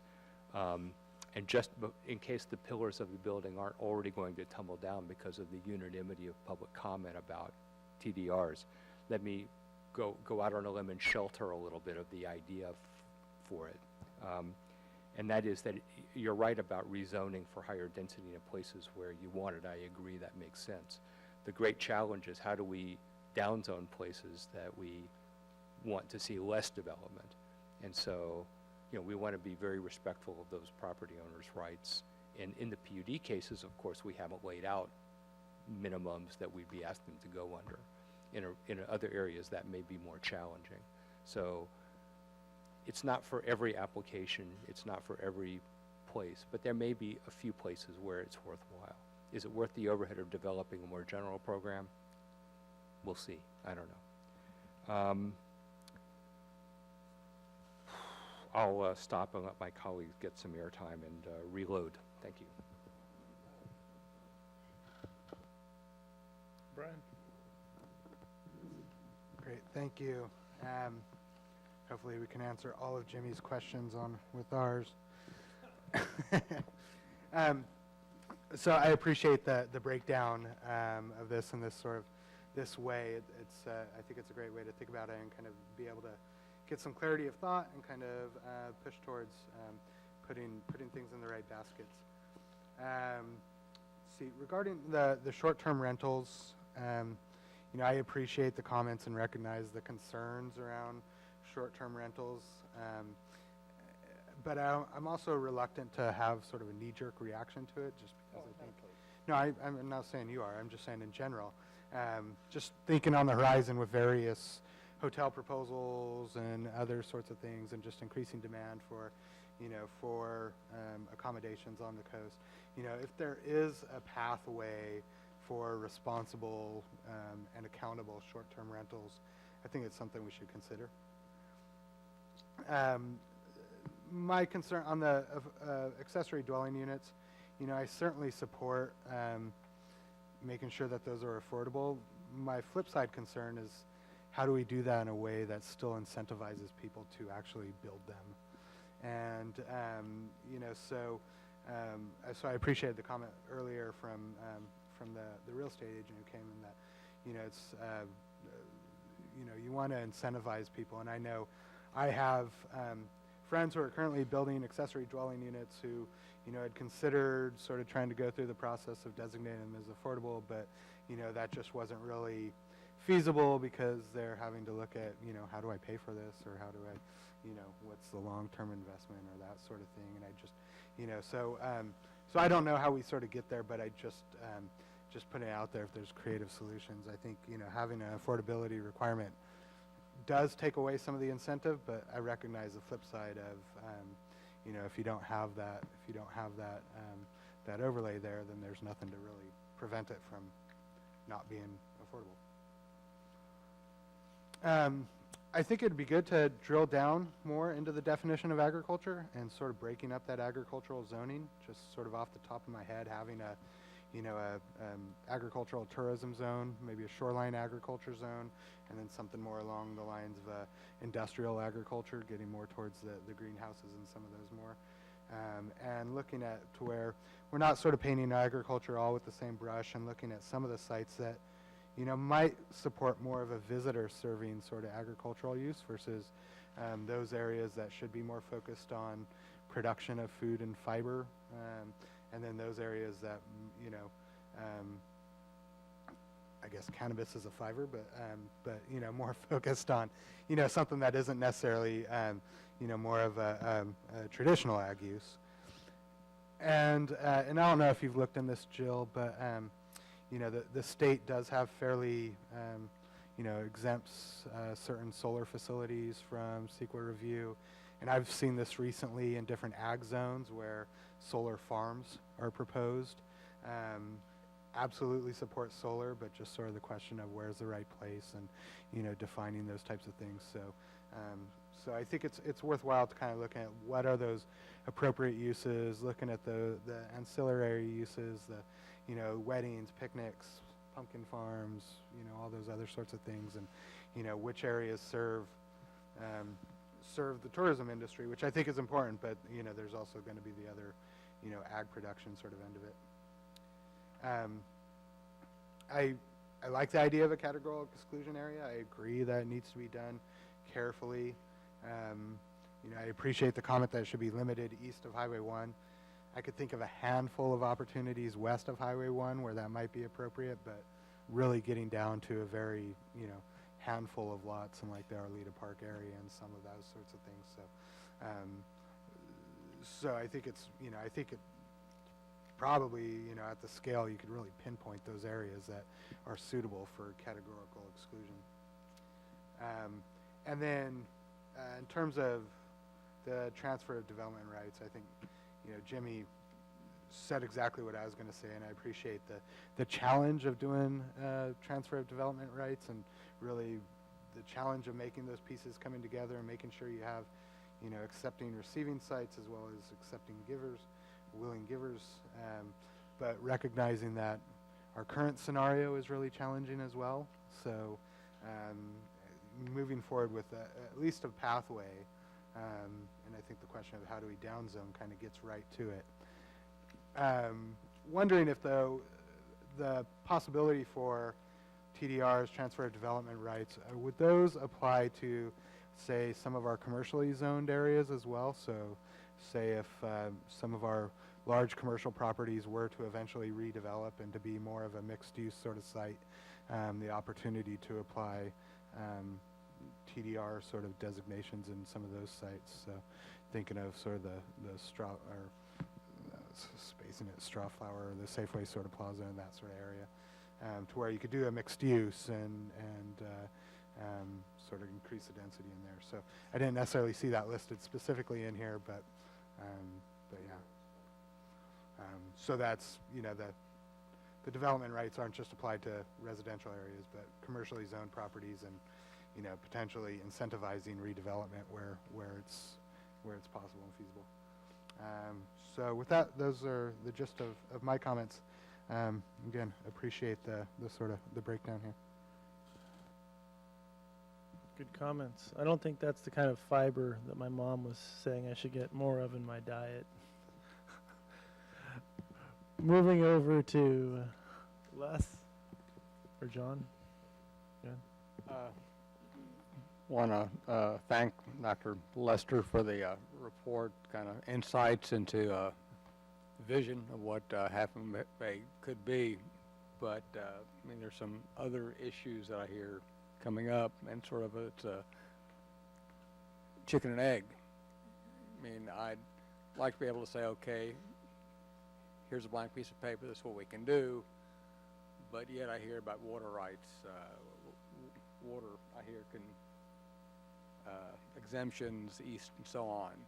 So I think until we have a map that we all can agree on that says, okay, this is where we can build, this is where we can't build because of either ESHAs or other areas, it's kind of a chicken and egg thing.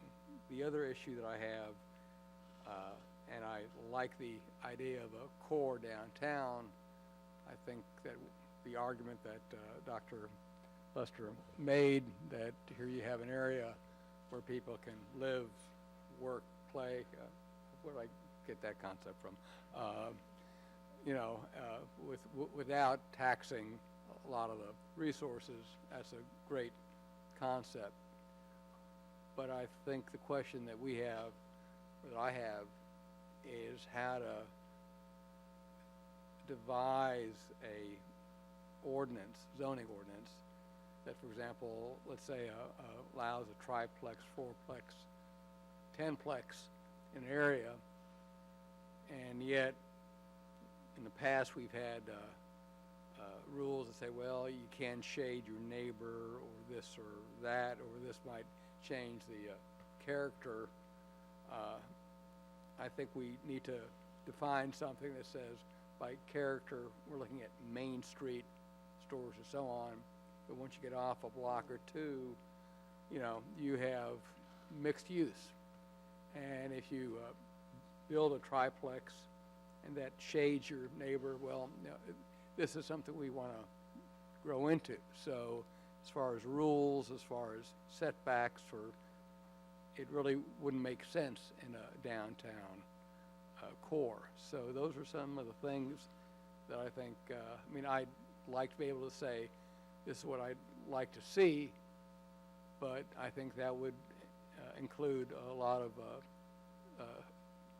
flexibility on building, so that you can build from lot line to lot line and so on. So these are kind of some of the issues that I'm wrestling with, that I like the concept, but I think we need to make sure that if we all like the concept, I'm not sure we do, how do we implement that concept? And if we have maps that say you can build here and you can't build here, I don't want to see every project, any new building or house come to the planning commission. I like to see anything that can go to staff will go to staff, and only things that are tough nuts to crack, variances or so on, can come here. So I like that concept, and I think that's all I have to say for now. Thank you.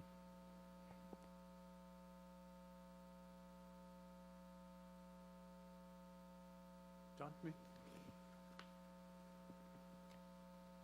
A couple of comments about your, what do we call this? In the core area under residential, I just kind of heard kind of sneak by that you could have single-family homes on a ground floor. Real anxious about that. That came up to the Planning Commission a while ago, and it never formally got to us. They talked about in the R2 districts in the downtown area, in around the central core, not further south, of changing that zoning R2 district to allow for a single family home without any commercial use on the ground floor. It's pretty, I'm just anxious that doesn't sneak its way into, when we're talking about higher density, mixed use, then somebody, if it's the market's right to just buy the lot and build a house and sell it, then we're stuck with a low density property where we're maybe trying to do something else. So it's just a comment on that. And also in that same area, in both the commercial and residential, partly to Les's point, kind of have a couple of words in there that say design guidelines. I think we really need to look also very much more carefully at the design review process, not just guidelines. Final thing I have is we're at the policy level here, not specific, and so I have this, and I'll just read this off. I'll have a handout for everybody here. Not sure, Jill and I have talked about this, where this actually belongs, but I really want to get more serious about what I call heritage structures at the policy level. And I'll just read this through, just take a second. The wording, I'm sure, is going to change somewhat, but it's from the policy level, it's develop a criteria to have multifaceted definitions and resources to assist the preservation and upgrading of heritage structures in Half Moon Bay. The rationale for that is that it's been clearly stated that we're trying to preserve the community character as a priority for the coast. And so And as a fact, we acknowledge that some structures are a factor in creating our community character. Because they are structures from different time periods, they continue to exist with revised uses, and each one individually has a particular size or a scale, a design, and detailing. Also, replacement of a heritage building is not possible, like a heritage tree. A replicated structure would have a different character. So examples of how this might apply are where it's a collaborative, assisting with these buildings are installing fire sprinkler systems, or accessibility or ADA upgrades, or exterior facade maintenance or restoration, where we could be using the collective pooling resources of the community to, through time, preserve the few buildings or structures that we have left. And I would think it's in the entire city, even though, so I'm just putting that out there, and hopefully I can get some consensus at some point that this would add long-term value to the character of our community. Can I ask a quick question? Of course, yeah. What do you mean by assistance?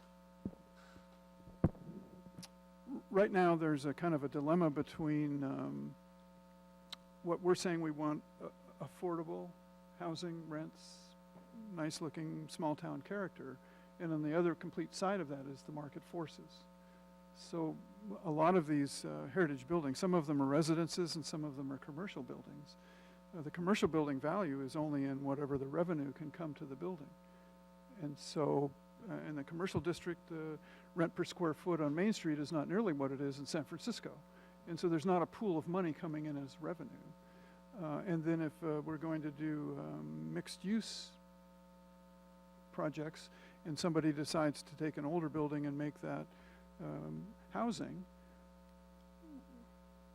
well, if we're saying it should be affordable and they're saying, well, no, wait a minute, I could get a one-bedroom apartment, I can get $5,000 a month because you can afford to live here. So if there's not a revenue stream, then for something like, so an example is the Oddfellows building. It's right on Main Street. It's built of redwood. It was built in 1896. The Oddfellows building. Downstairs is the coffee place and the tokens, and upstairs is their meeting hall. It's been closed to the public until just recently, so very few people know about it. If that building caught on fire, it would burn half the block down, because there's no, when Cunha's got on fire, there was space around it, so there was a way to stop that fire. I mean, if that building caught on fire, there's all these other older buildings around it. So a fire sprinkler system, which they would like to do, would be fabulous. But that's a small little group that just does fundraisers. So for them to pay for that is very difficult. So if there were other avenues to help properties like that do those kinds of improvements, then, so that's kind of an example. I'm only talking about the policy level. I'm not clear what are buildings, how we would do it exactly, but I think we don't start thinking about other than just, oh, here's a list of buildings that you shouldn't do anything to, is no incentive to really preserve those buildings. We're in an interesting transition period, right? We want to preserve the character of our town, but the cost of preserving the town sits on the property owners who can't afford to do what's necessary. So I think it's helpful to have some policies that figure out how to get around this, because, I mean, if you look at Cunha's today versus what it was 30 years ago, it's a very different building. This is a replacement structure that we have, and I think it's a derivative structure. It's not as good as the original, and I mean, people can form their own opinions, but from a character perspective, we've lost something, right? And I think we should try to figure out what to do. And the concern about fire risk is something where, maybe the city should look at intervening or being proactive on this outside of the policy, but more like specifically, like we should ask our city council to look at this, because that would be pretty bad. Through the chair. So, it has some appeal as I read your comment. I understand what you're trying to achieve here. One of the challenges that I think we have to consider is that there's a constitutional prohibition on a gift of public funds. So, the way the way that work would be structured would not be, oh, here's a check. You know, the assistance would have to be of a very different kind. So I'm not trying to throw cold water on the idea. I just want to be sure that we understand what the challenges are in trying to, no one wants our historic structures to be burned down, and we want them to be maintained. So I'm with you on that part. I just don't know how to make the assistance thing work and still be constitutional.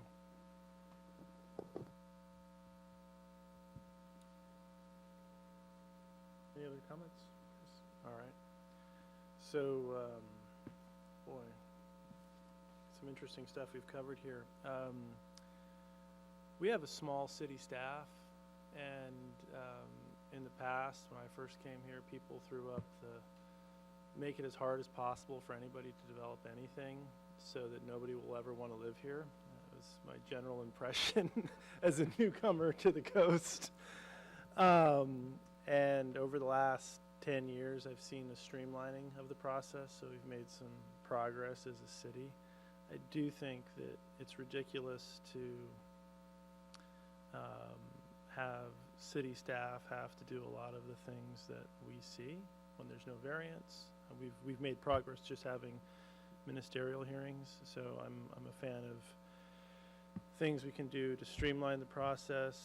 I have no doubt with the current planning commission, if we come up with a categorical exclusion, we'll think through some of the areas that are problematic and not be too aggressive in categorical exclusion.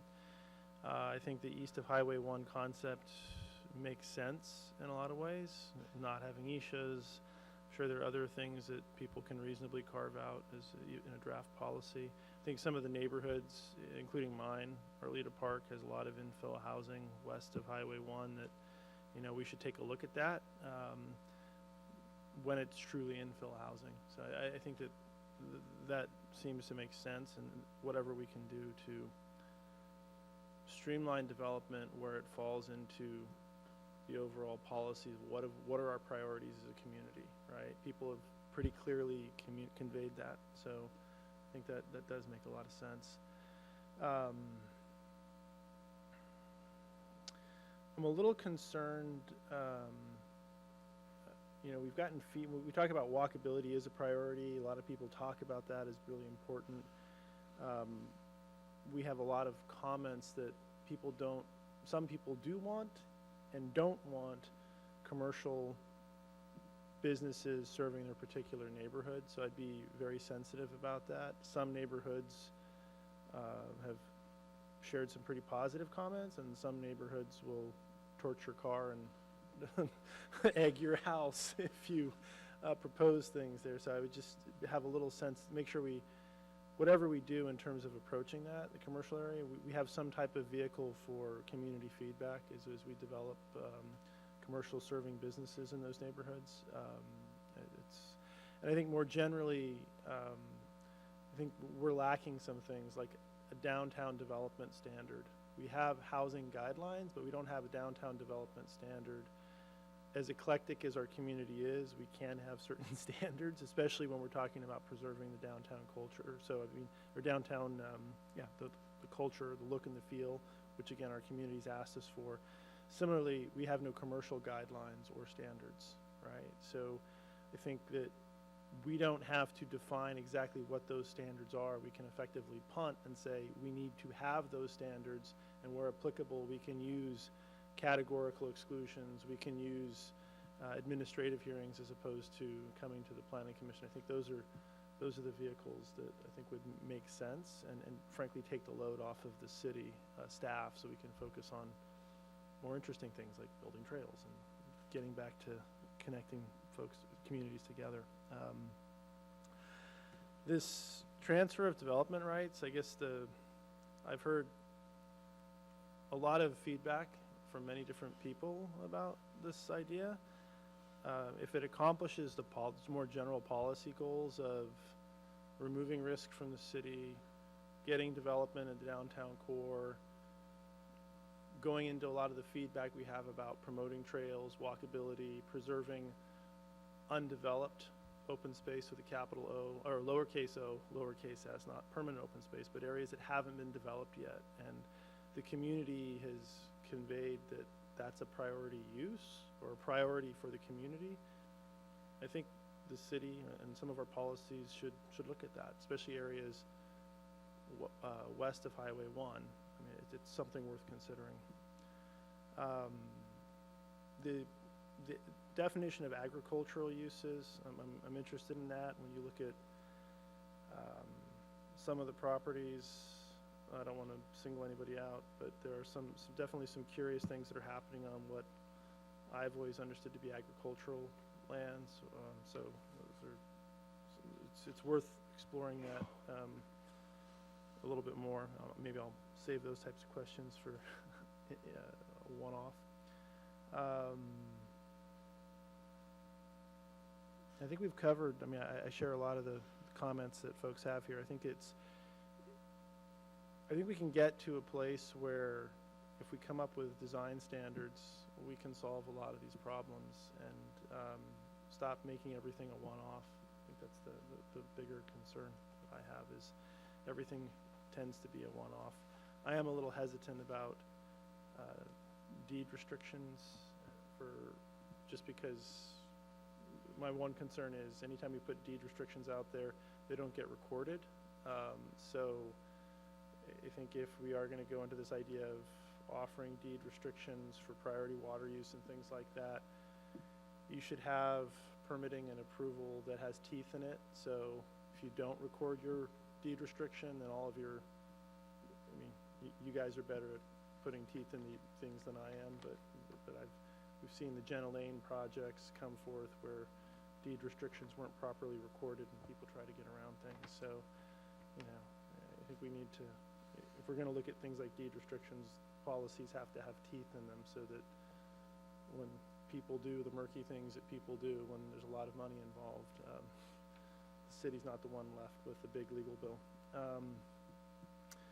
The ADUs, again, it's something where ADUs, short-term housing, these things are actually tied together. And, you know, we should look at policies to promote their use. I do think, though, that there's a cost to having them, and so we should put them as part of the Measure D, but I do like the idea of reducing the cost for accessory dwelling units or having no cost. That concept you came up with, I think, is helpful. And then last thing is, yeah, nobody in their comments is looking for big houses, but it's always the thing that we end up with because it's, from a development perspective, it's the most economical. So it's the elephant in the room is everybody wants if you're an individual property owner, that's what you want to do. So it's the reality that we're facing. So those are all of my comments and feedback. I reloaded, but it's a small bolus.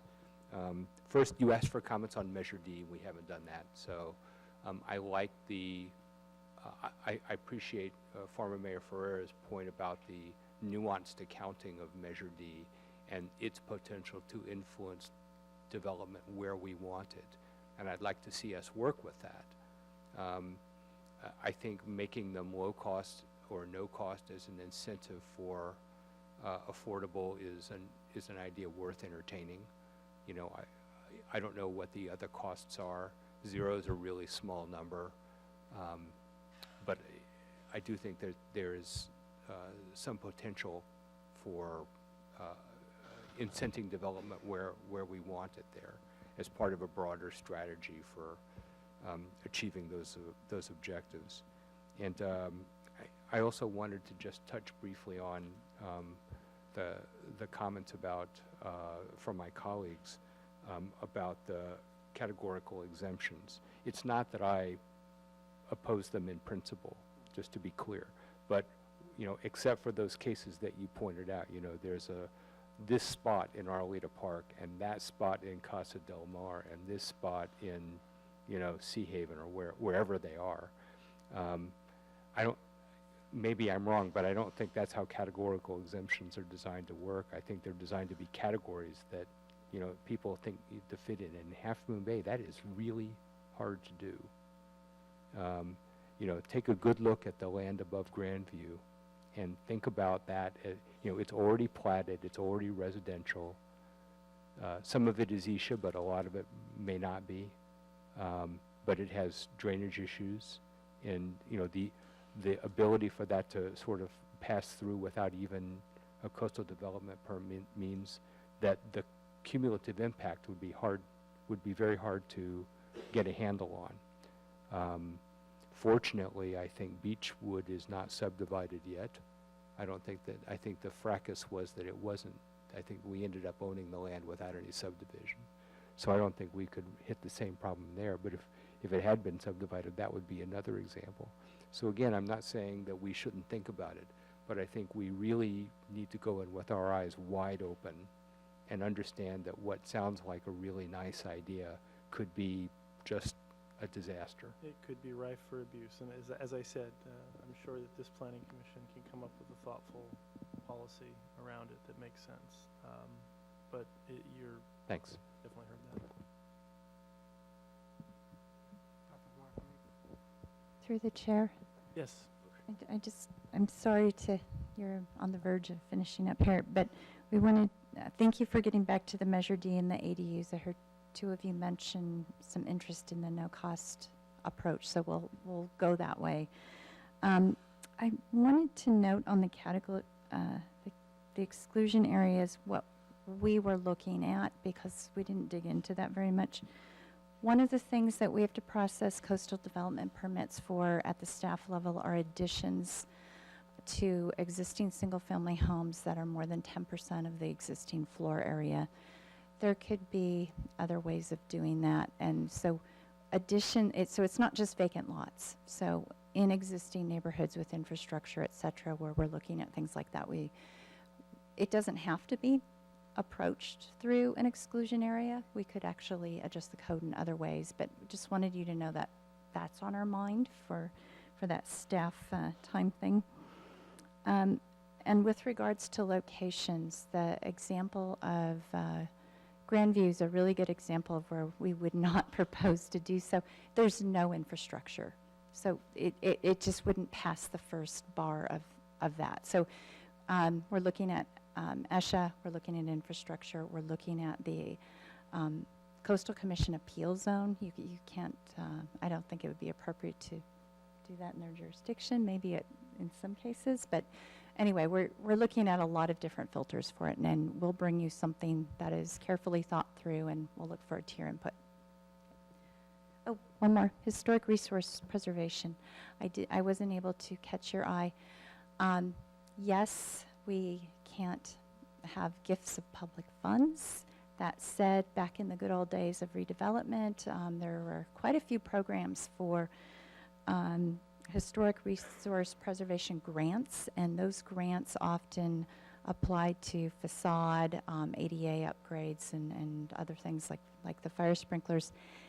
I think there's a way to do it, so we just wanted to note that, and we had talked about this a little bit before when we were working on the cultural resources chapter. I'm not sure if it fits there or it fits in land use and development, but we'll take a look at that.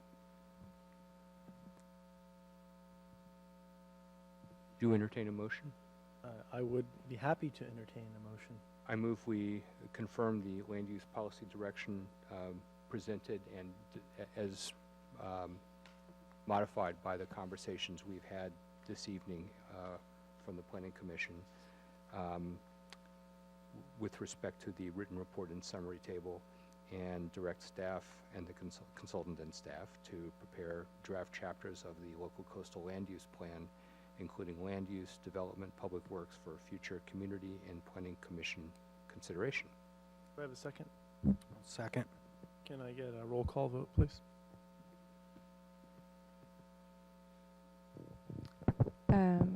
Commissioner DeMond, Yes.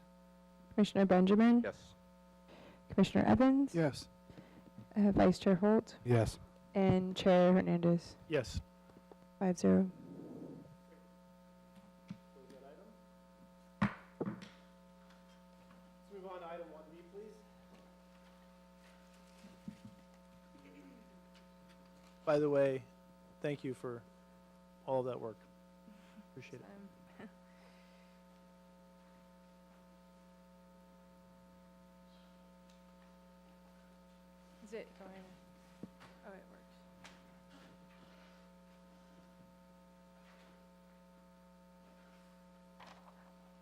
Don't worry, there's only 2 slides. Item 1B is a report out on your, that we've provided the emergency coastal development permit that was issued on November 6th. It's in your packet. It's been made available to the public, and it was also provided to the California Coastal Commission staff. A commission staff actually issued a permit as well on the same day as the city's permit. The very interesting situation here with these exposed piers is that they straddle jurisdiction. The Coastal Commission has jurisdiction of the beach, and the city actually owns the beach. So then we had to have a license agreement for the contractor to be on the beach, and on it goes. And up on the bluff, the city has jurisdiction of that, and it's owned by the Ritz. So the Ritz is the permit holder for this. The demolition contractor is Silicon Valley Demolition. They're the same contractor that worked on the Pacifica condos last winter. They are moving very, very quickly. I think all those piers that you see in that picture are already removed as of today, and they're going to start breaking their crane down pretty soon. The coastal trail has been rerouted, and it will get back in place as soon as possible, and they're going to have to refurbish their staging area because the equipment was pretty heavy duty. So we just ask that you acknowledge that you've received this for our record. Thank you. Through the chair. Yes. So is this the area where in the 80s there was an illegal dumping of riprap on the beach? Is this development that was protected? There was a coastal act enforcement action. Dr. Lester probably remembers. The beach just up coast from this spot, so protecting. You see the green here in front of the hotel, the putting. Yes. That it was beach that I see. Below it had the revetment in front of it. I see. Thank you. And that was ordered removed.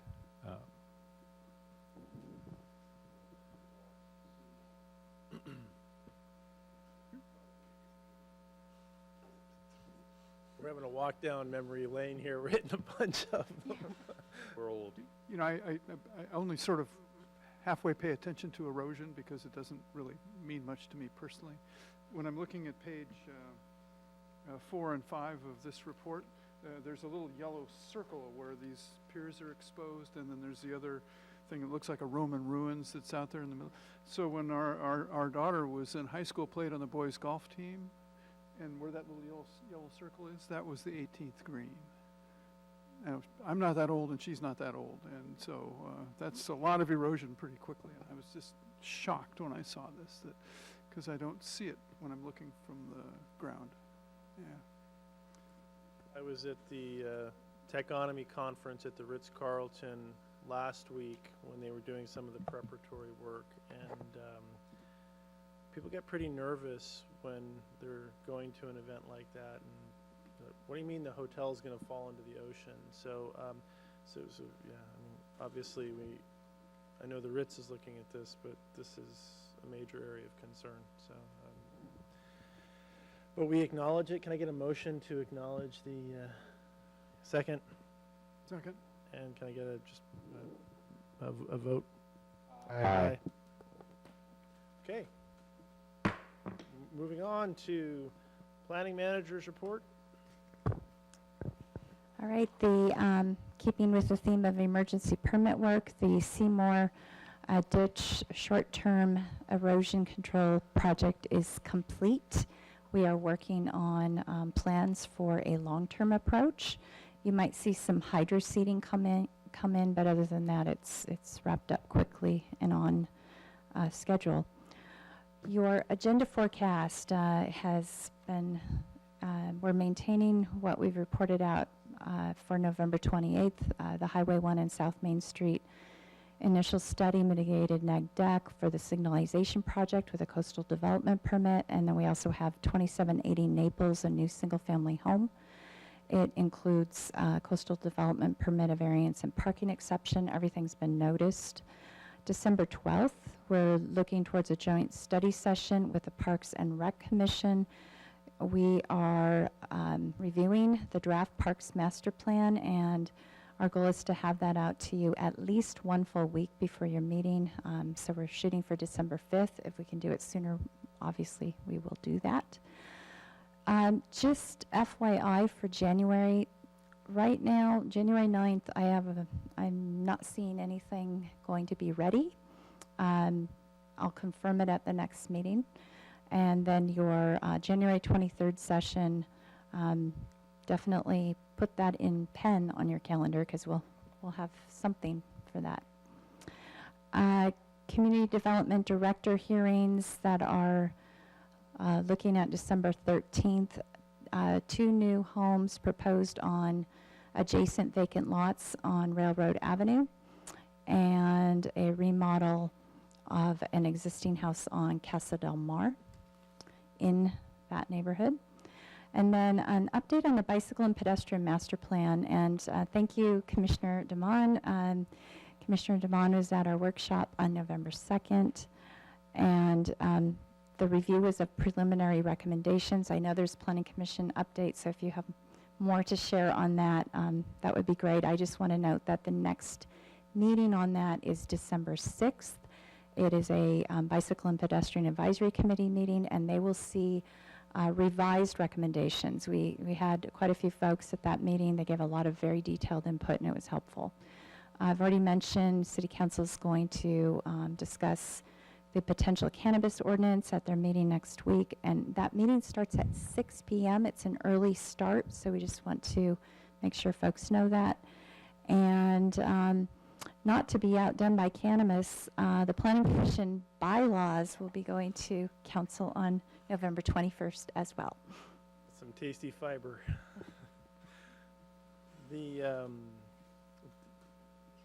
Thank you, Jill.